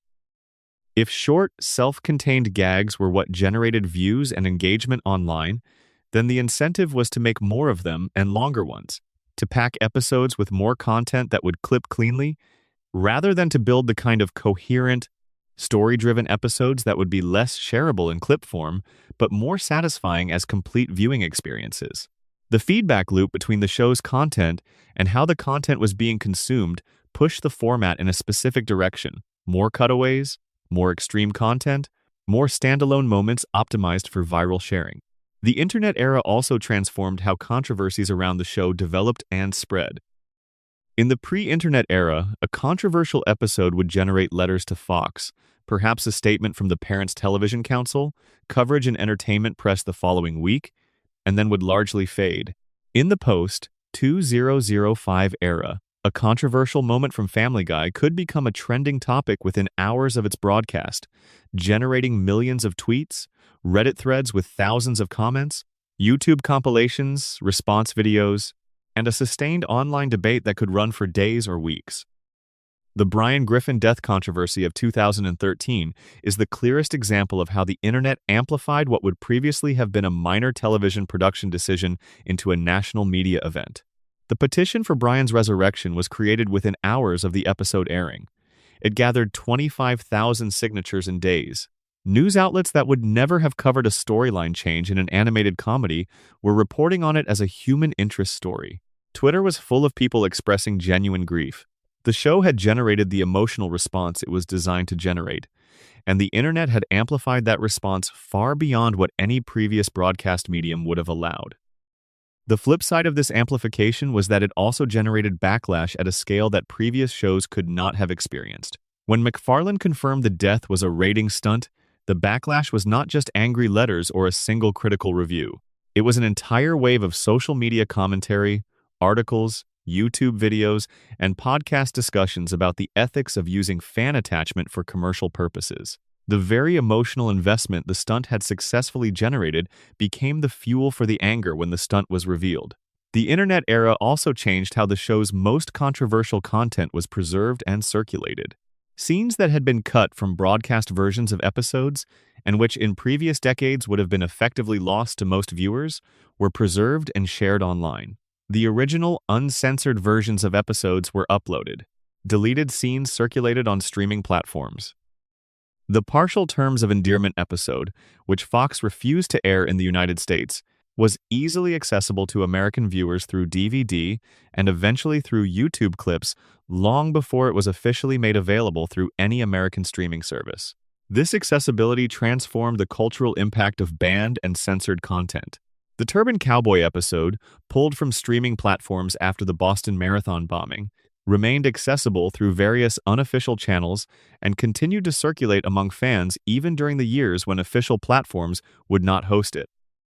The censor's decision to remove content from official distribution no longer effectively removed that content from circulation. It merely moved it from one platform to another, often increasing its notoriety and therefore its viewership. The internet also created new forms of controversy specific to the social media era. McFarlane's Twitter activity became a source of controversy in itself on several occasions, independent of the show's content. His tweets about Tucker Carlson and Fox News generated significant media coverage and public debate. His tweet after Brian's resurrection, "You didn't really think we'd kill off Brian, did you?" was received by many fans as dismissive of the emotional investment they had been encouraged to make. The creator's public persona, constructed through social media, became part of the story of the show in ways that had no precedent in television history. One of the more interesting internet-era controversies around Family Guy involved a different kind of conversation, the comparison of the show's jokes to real-world events in ways that were not anticipated by the writers. The episode featuring Peter driving through the Boston Marathon was one such case. But there were others. Various online communities became dedicated to searching through Family Guy episodes for content that seemed to anticipate or parallel real-world events, sometimes finding genuine coincidences and sometimes engaging in the kind of pattern matching that treats any shared element as meaningful. This phenomenon, while often silly, pointed to something real about the show's relationship with dark content. Family Guy made so many jokes about so many extreme situations over so many years that the probability of some of them coinciding with actual events was mathematically significant. The show had covered terrorist attacks, mass shootings, plane crashes, natural disasters, celebrity deaths, and dozens of other categories of real-world catastrophe as comedic material. When those things happened in real life, the show's prior comedic treatment of them became retroactively uncomfortable, in ways the writers had no way to predict.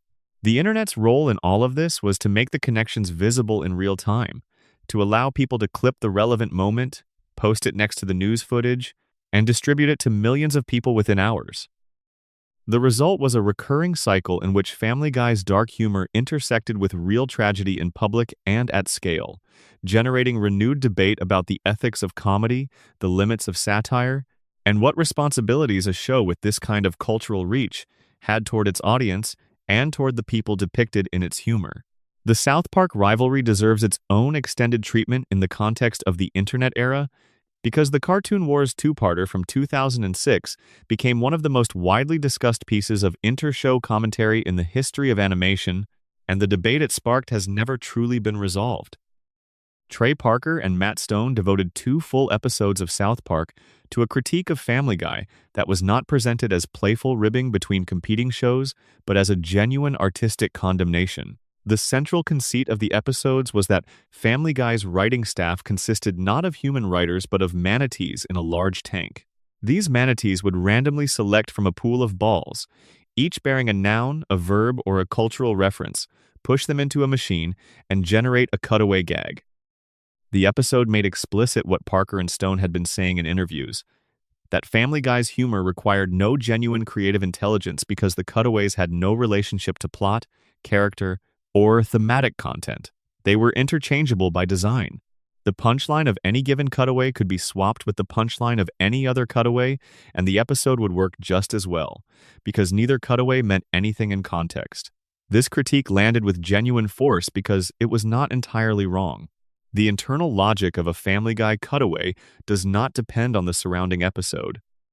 This is different from the jokes in the early seasons, where even the cutaways often connected thematically or tonally to the scene from which they sprang, enriching the context rather than simply interrupting it. By 2006, many Family Guy cutaways were genuinely interchangeable in the way Parker and Stone described. McFarlane's response was gracious and interesting. At his Harvard Class Day address in June 2006, speaking in character as Stewie, he addressed the South Park critique directly, saying that the cutaways and flashbacks had nothing to do with the story, that they were just there to be funny, and that this was a shallow indulgence that South Park was quite above, and he saluted them for it. This acknowledgement of the criticism's validity from MacFarlane himself in a widely reported public forum was unusual. He was confirming in character that yes, the cutaways were disconnected from the story, and yes, that was a creative choice he had made. In a Rolling Stone interview in 2012, he called the Cartoon Wars episodes funny and accurate. He maintained his position that the personal venom Parker and Stone expressed about him in press appearances was harder to understand than the creative criticism itself, which he found fair. The rivalry between the two shows produced some of the most intellectually interesting discourse about the nature of comedy and craft in the history of popular animation, precisely because Parker and Stone cared enough to argue, and MacFarlane was secure enough to engage with the argument rather than dismiss it. The broader public reception of the Manatee critique was revealing. The Simpsons writing staff sent flowers to the South Park team after the Cartoon Wars episodes aired. The King of the Hill writers called to say they were doing God's work. There was apparently genuine solidarity among writers at other animated shows around the criticism of Family Guy's creative approach. As Trey Parker noted in DVD commentary, there was this animation solidarity moment where everyone came together over their shared feelings about Family Guy. This is a remarkable piece of television history. The most popular animated comedy on Fox, airing alongside The Simpsons in animation domination, was the subject of affectionate contempt from essentially every other animated comedy in the neighborhood. The show's peers did not dislike it in the way audiences sometimes dislike a successful show they feel is undeserving. They disliked it in the specific way that craftspeople dislike a product that succeeds commercially while being, in their professional assessment, careless about craft. There is also a positive dimension to the show's internet history that is worth acknowledging. Family Guy's engagement with the internet was not only a story of amplified controversy. The show found an audience through the internet that it had not been able to reach through traditional broadcasting. The Adult Swim reruns that ran after the first cancellation were enormously important, but the simultaneous growth of internet fandom, clip culture, and community discussion around the show created a kind of infrastructure for passionate viewership that sustained Family Guy through its post-cancellation years and helped bring it back. The controversy and the love were two sides of the same coin of intense cultural engagement, and both of them were made possible by the same tools. The specific communities that formed around Family Guy online deserve mention because they represent something genuinely interesting in the history of television fandom. The early Family Guy internet communities, forming on message boards and fan sites in the early 2000s, developed their own culture of reference, inside jokes, and shared memory that was remarkably sophisticated for its time. Fans cataloged episodes, debated character motivations, ranked cutaway gags, and developed a critical language for talking about the show that anticipated by years the kind of television criticism that would eventually become mainstream through publications like the AV, club, and streaming era recap culture. These communities also served as the primary mechanism by which Family Guy controversy propagated in the pre-social media era. An offensive moment from a Sunday night episode would be clipped, uploaded to early video sharing platforms, and discussed on forums within hours. The audience for Family Guy's most controversial content was significantly wider than the linear broadcast audience for the episodes that contained it. People who never watched the full show would encounter specific moments through fan sharing, form opinions about those moments, and join the broader cultural conversation about what the show was doing. This dynamic created a peculiar situation in which Family Guy's reputation was partly constructed from moments that most people had encountered out of context. Someone who had never watched a full episode might have a very strong opinion about the show based on a collection of its most shocking cutaways, curated and circulated by fans and critics with particular agendas. The show's actual texture, the more complicated mix of darkness and warmth and genuine character work that the early seasons contained, was harder to communicate in clips and was therefore underrepresented in how many people understood what Family Guy was. This is not a problem unique to Family Guy. Essentially, every long-running controversial show faces a version of it. But for Family Guy, which had built its identity specifically around the short, viral-ready cutaway format, the gap between the clip culture version of the show and the complete episode version was particularly wide, and the cultural conversation about the show's controversies was shaped at least as much by the curated clips as by the full broadcasts. Section 12. Seth MacFarlane, vs. The World, and sometimes himself.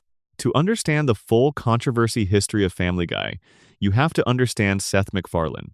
And understanding Seth MacFarlane means grappling with a number of interesting contradictions. He is a man who created a show built on equal opportunity offense, who has also expressed genuine regret about specific content that show produced. A man who publicly described his relationship with his own network as a failing marriage and then continued to cash the checks. A man who has stated in interviews that he thinks the show should have ended years ago and then agreed to extend it until its 30th anniversary. A man who is simultaneously one of the most successful creators in American television history and a figure who seems perpetually uncertain about his own legacy. To truly understand Seth MacFarlane's complicated relationship with Family Guy, it helps to understand how completely his career expanded beyond it after the show's revival. MacFarlane did not become famous and then rest on that fame.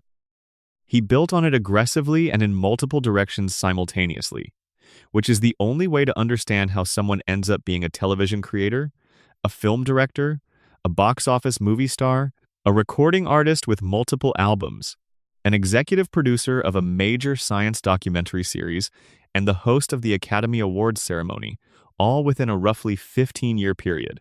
The Academy Awards hosting gig in 2013 deserves particular mention because it generated its own significant controversy, separate from anything Family Guy had done, that illuminated the tensions in MacFarlane's public persona.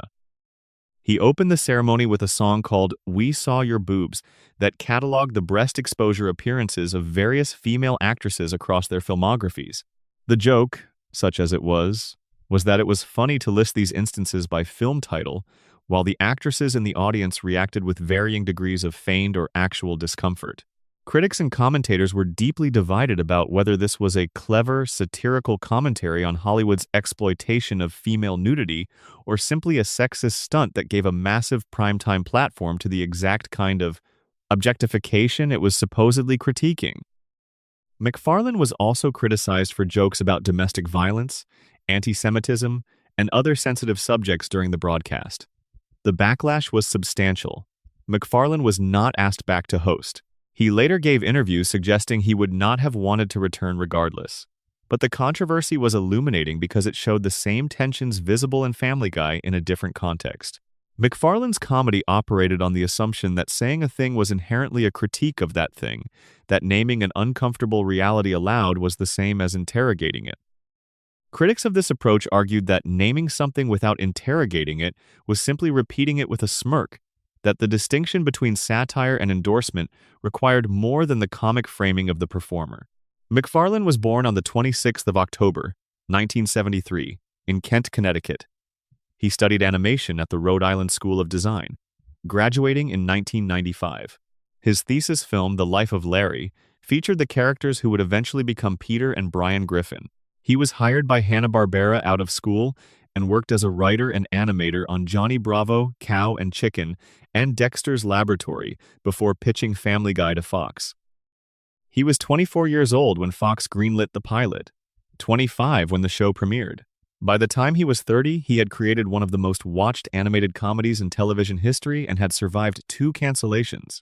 The creative philosophy he brought to Family Guy was shaped by his experience in animation, by his admiration for classic television comedy, by his genuine intellectual interests in science, music, and pop culture history, and by a particular comedic sensibility that was relentlessly self-aware without always being honest with itself. MacFarlane understood very well that Family Guy was offensive. He said so repeatedly in interviews. He understood the arguments against the kind of humor the show practiced. He had thought about them seriously. He just decided that being funny was more important than being careful, and that a show that spread the offense widely enough could defend itself against the charge of targeting. This philosophy served him well in the courtroom, where parody law protected him in essentially every legal challenge. It served him less well in the broader cultural conversation, where the argument that equal opportunity offense is inherently fair became harder to sustain as the show's later seasons showed that the offense was not, in fact, equally distributed. The treatment of Meg, which was sustained and extreme in ways that no other character's treatment approached. The drift of Peter toward cruelty that went beyond lovable idiocy. The use of Brian's deteriorating character as an unexamined vehicle for jokes about intellectual pretension. These developments created a show that was not offending everyone equally.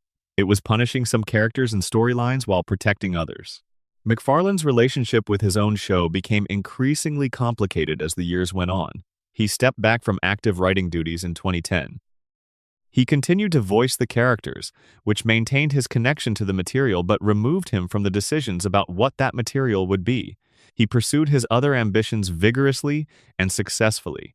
Ted, his 2012 comedy about a talking teddy bear, grossed over $500 million worldwide and established him as a film director and box office draw separate from his animated television work. He created and starred in The Orville beginning in 2017, which ran first on Fox and then on Hulu, and which represented his most sustained attempt to work in a genre, thoughtful science fiction, that was more aligned with his stated intellectual interests than adult animation. He released multiple albums of big band and jazz standards, recorded with full orchestras, that reflected his deep love of mid-20th century American music. He was nominated for an Academy Award for Best Original Song for his work on Ted. All of this is to say that by the time Family Guy's controversies became most intense, roughly from season 8 onward, the man whose name was most prominently attached to those controversies had largely moved on to other creative work. He was associated with the show's failures without having authored them directly, and he was receiving criticism for content he had not written.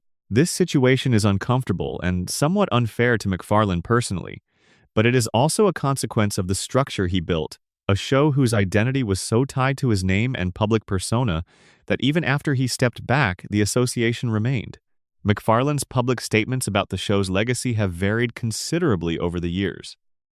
In some interviews, he has expressed pride in what Family Guy accomplished, pointing to its cultural impact, its longevity, and its role in changing what adult animation could do on American primetime television. In others, he has been unusually candid about his ambivalence, noting that the show had probably run past its natural creative lifespan, that 7 seasons was roughly his ideal for a television series, and that the continued production was driven more by financial viability than creative passion. In a 2024 interview, MacFarlane discussed the show's continuation in terms that were illuminating about where he had arrived with it. He described the show as having reached what he called escape velocity, meaning it had been going so long that there was no obvious natural endpoint and that it generated revenue that he could direct toward causes he cared about, including environmental conservation through organizations like the Rainforest Trust. He noted that he no longer saw a compelling reason to end it, since it still made audiences happy and still funded things he valued. There was no mention of stories he was eager to tell or characters he was excited to develop. The language was of financial stewardship rather than creative passion. This represents a profound change from the Seth MacFarlane of 1998, who pitched a 15-minute pilot to Fox with evident enthusiasm and conviction about the world he was creating. The creator who had described an entire extended family of characters in vivid detail, who had thought through the dynamics of a working-class dad and his talking dog and his evil genius baby, who had a specific and deeply felt sense of humor he wanted to explore, they had become, by 2024, a man describing his show as a useful fundraising vehicle with acceptable audience numbers.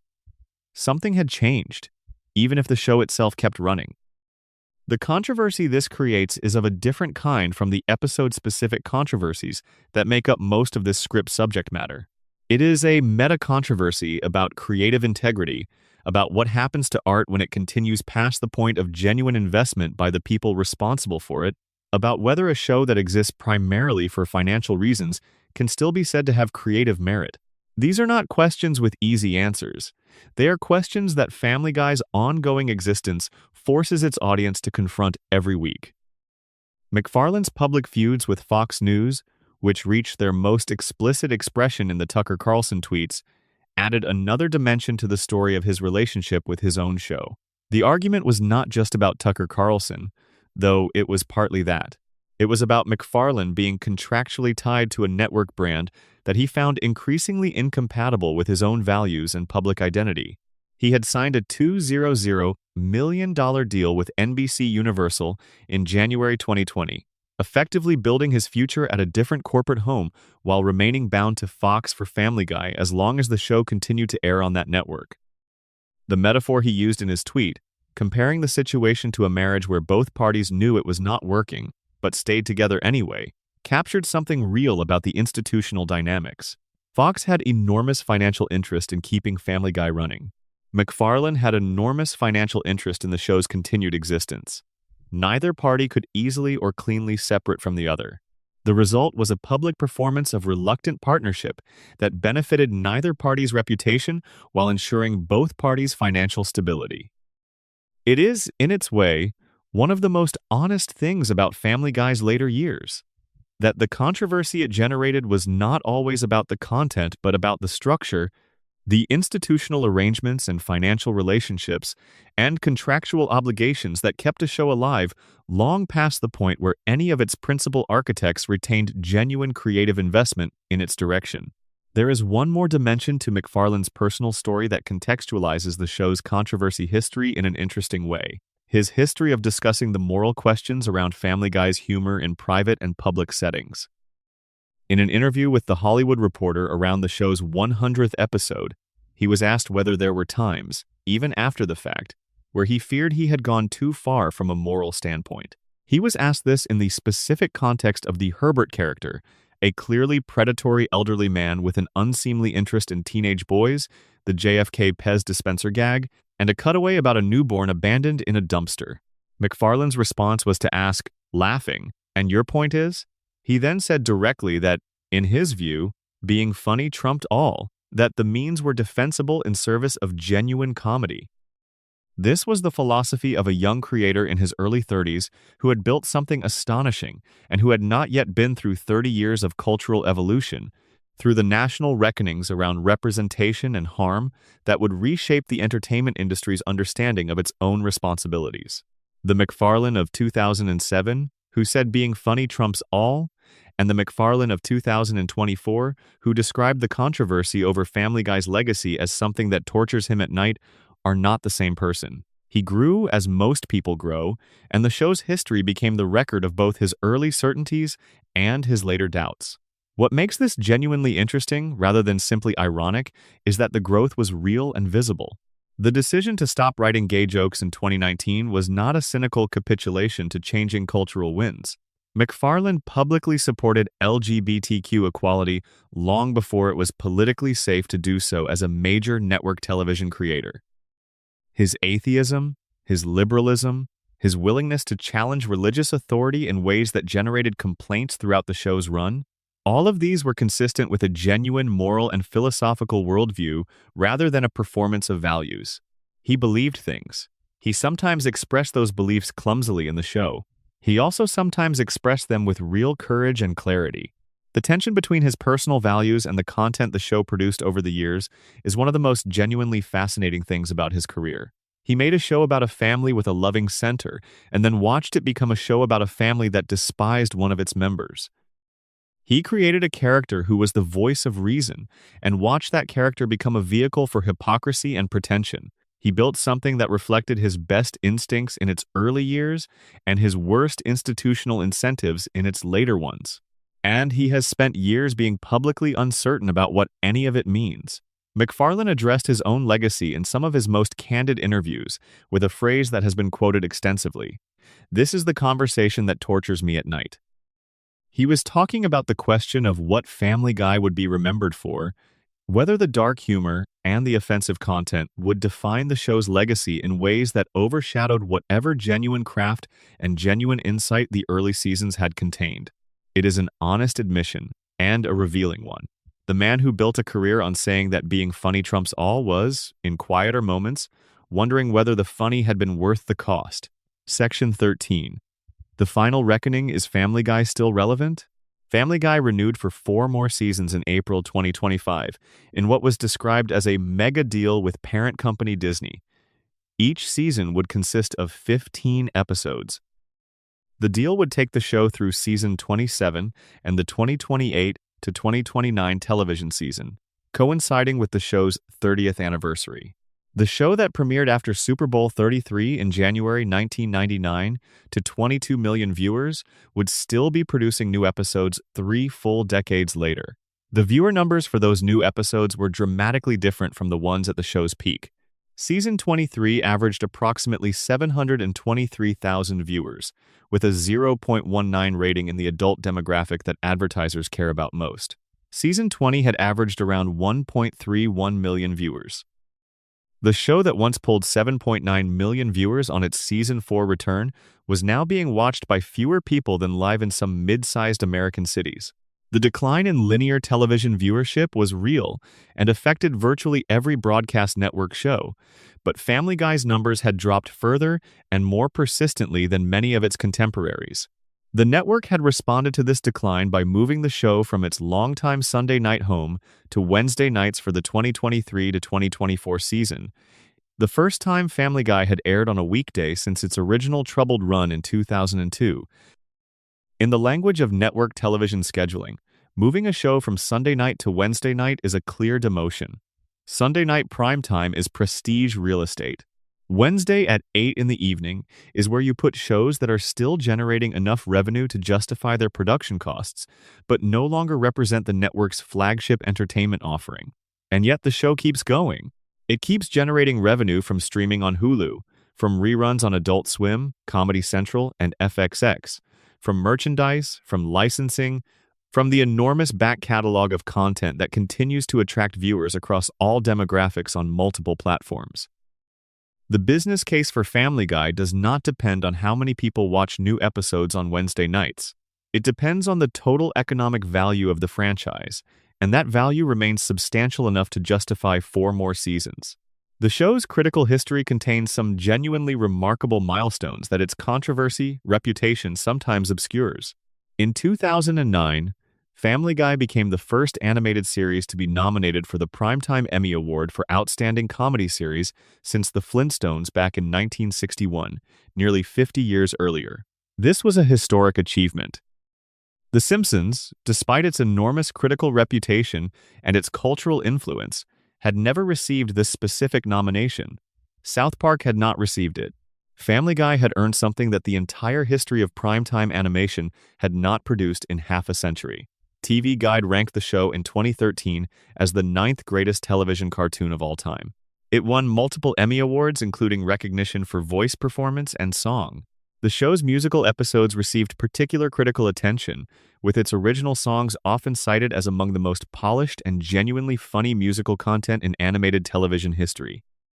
The episode Brian and Stewie from Season 8, in which the two characters are locked in a bank vault overnight and spend the episode in sustained, honest, sometimes painful conversation about their lives and fears, was praised across a broad range of critical outlets as one of the most genuinely affecting pieces of television the show had ever produced. These achievements sit alongside the controversies like an uncomfortable roommate arrangement, the same show that the Parents Television Council consistently named as the worst program on primetime television was also the first animated comedy in 50 years to receive the most prestigious honor American television can offer. Comedy series?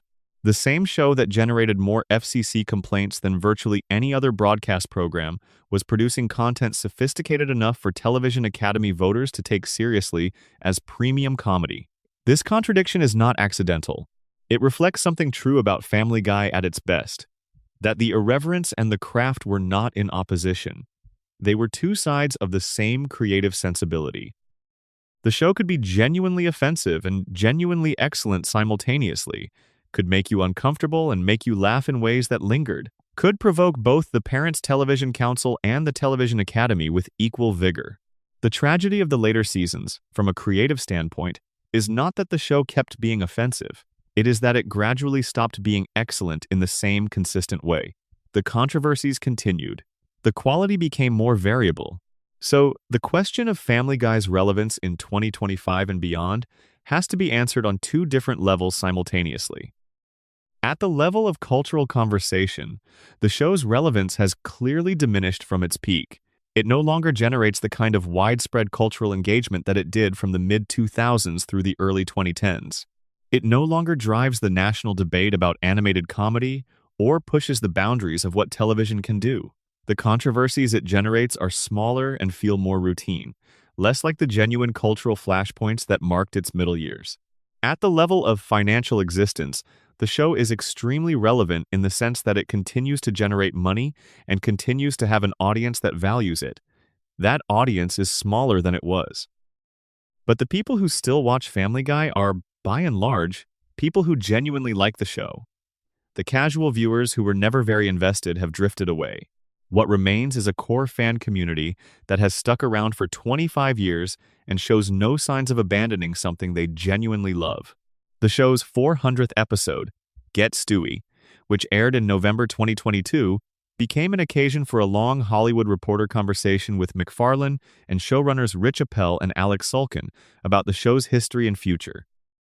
In that interview, Sulkin described how the Star Wars episode that he had been entrusted to write remained the peak of his career, a moment of getting to present the work to George Lucas himself at Skywalker Ranch and watching him laugh throughout.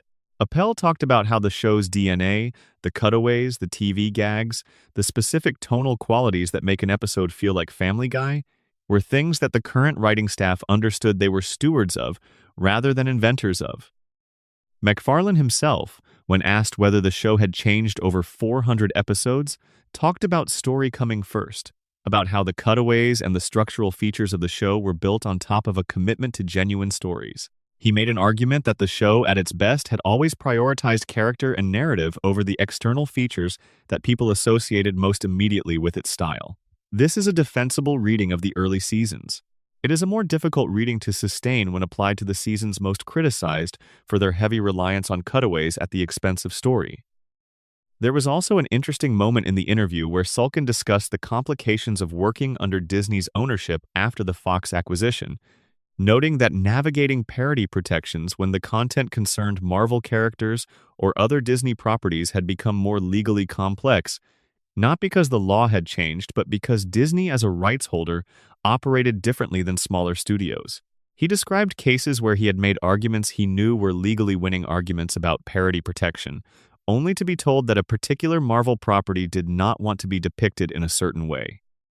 The show that had always pushed against institutional limits was encountering a different kind of institutional resistance in the Disney era, one less about legal exposure and more about brand management.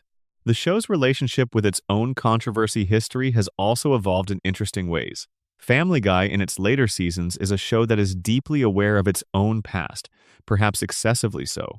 It references its earlier controversies regularly. It breaks the fourth wall to acknowledge that it has been on too long. It makes jokes about its own declining ratings and about Fox's treatment of it as a less valued property. This self-awareness is sometimes funny and sometimes feels like a way of preempting criticism by demonstrating that the show already knows what you are going to say about it. The episode Back to the Pilot from Season 10, in which Brian and Stewie travel back in time to the pilot episode, is one of the most interesting examples of this self-awareness in action.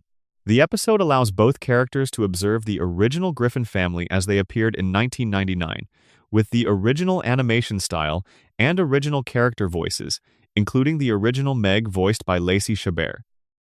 The contrast between the two eras, the original rough-edged energy of the characters in the pilot and their more smoothed-down later versions, is made explicit and visible to the audience. The episode acknowledges that the show has changed in ways that are visible even to the people making it. This is a genuinely brave creative gesture. Most long-running shows do not draw attention to their own evolution in ways that invite unflattering comparison. Family Guy did this not once but several times in later seasons, producing episodes that were essentially arguments with itself about what it had become.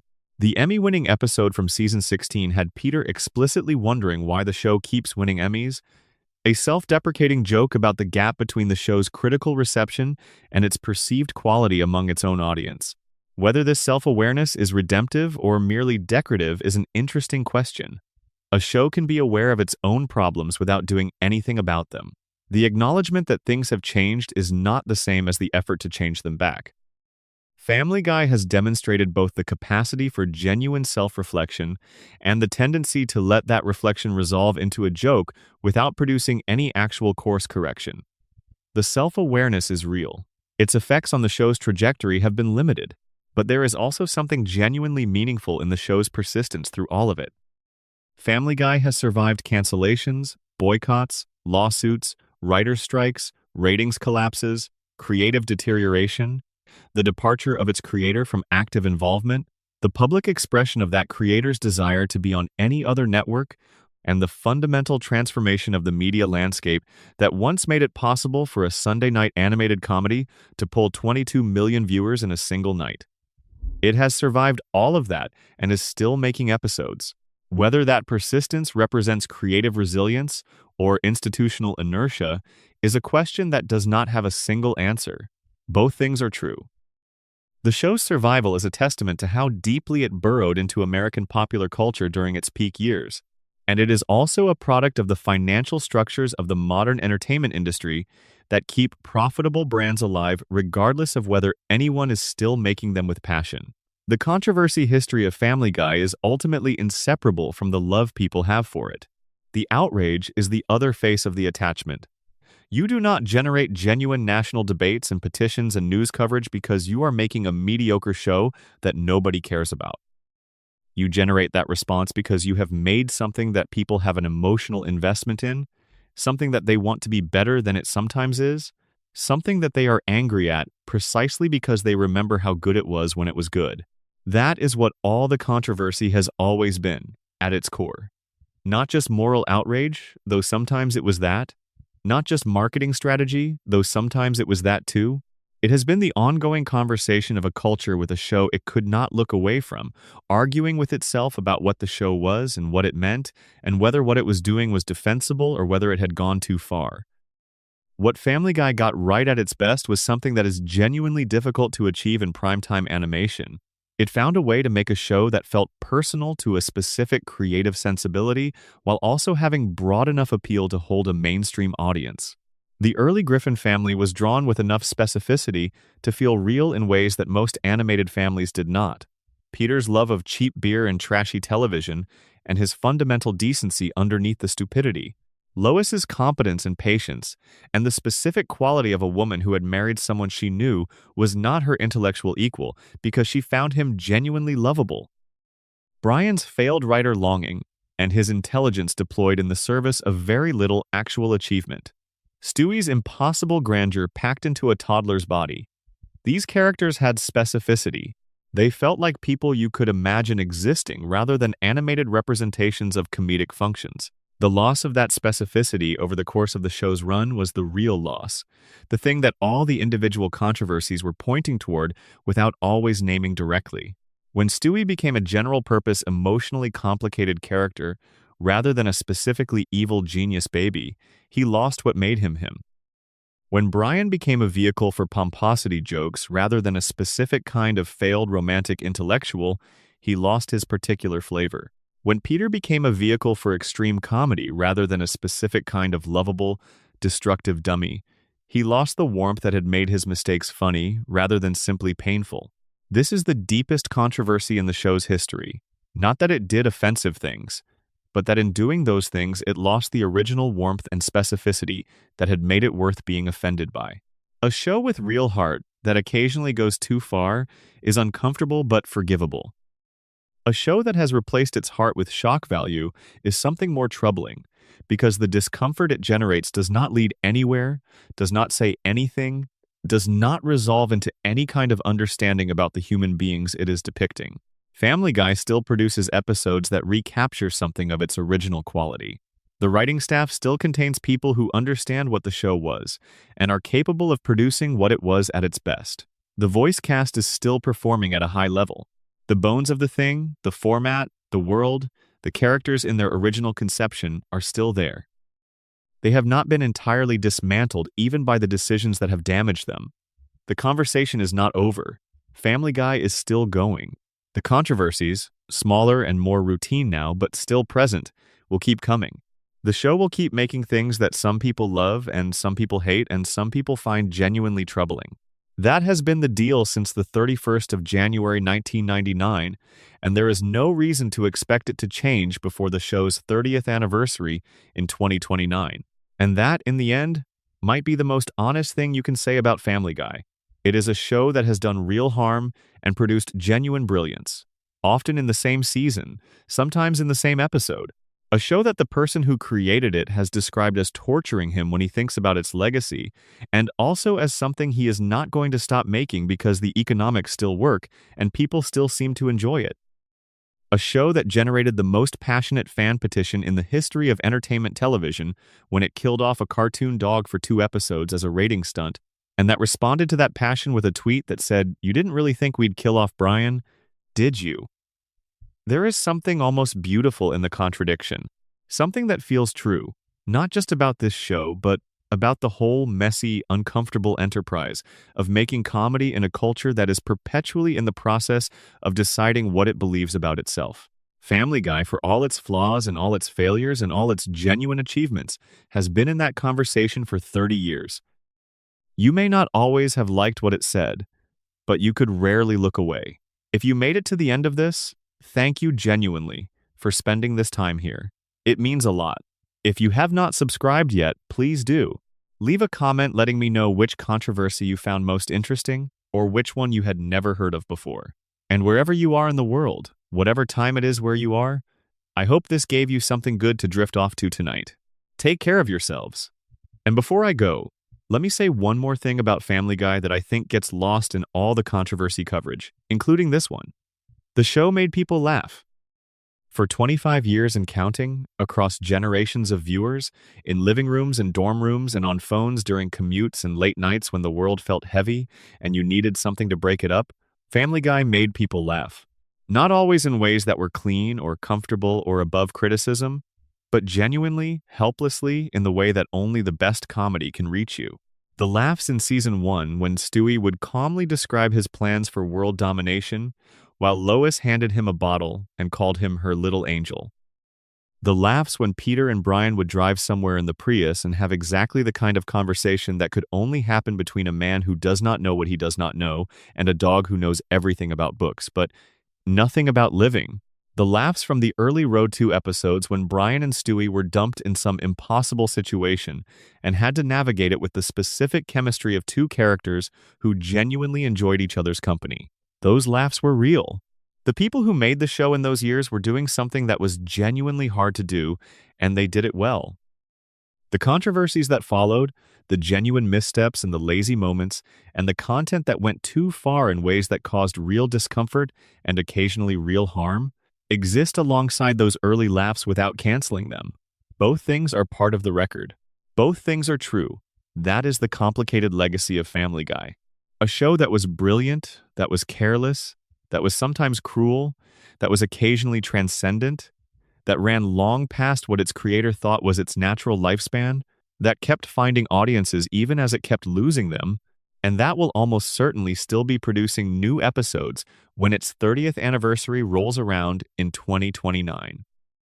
Something will have lasted for 30 years in the most complicated possible way, not perfectly, not always admirably, but persistently, stubbornly, in the specific, hard-to-kill way of things that have burrowed so deeply into a culture that the culture is no longer sure how to let them go.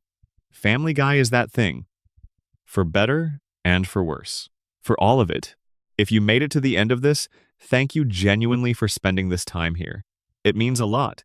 If you have not subscribed yet, please do. Leave a comment letting me know which controversy you found most interesting, or which one you had never heard of before. And wherever you are in the world, whatever time it is where you are, I hope this gave you something good to drift off to tonight. Take care of yourselves, and I'll see you next time.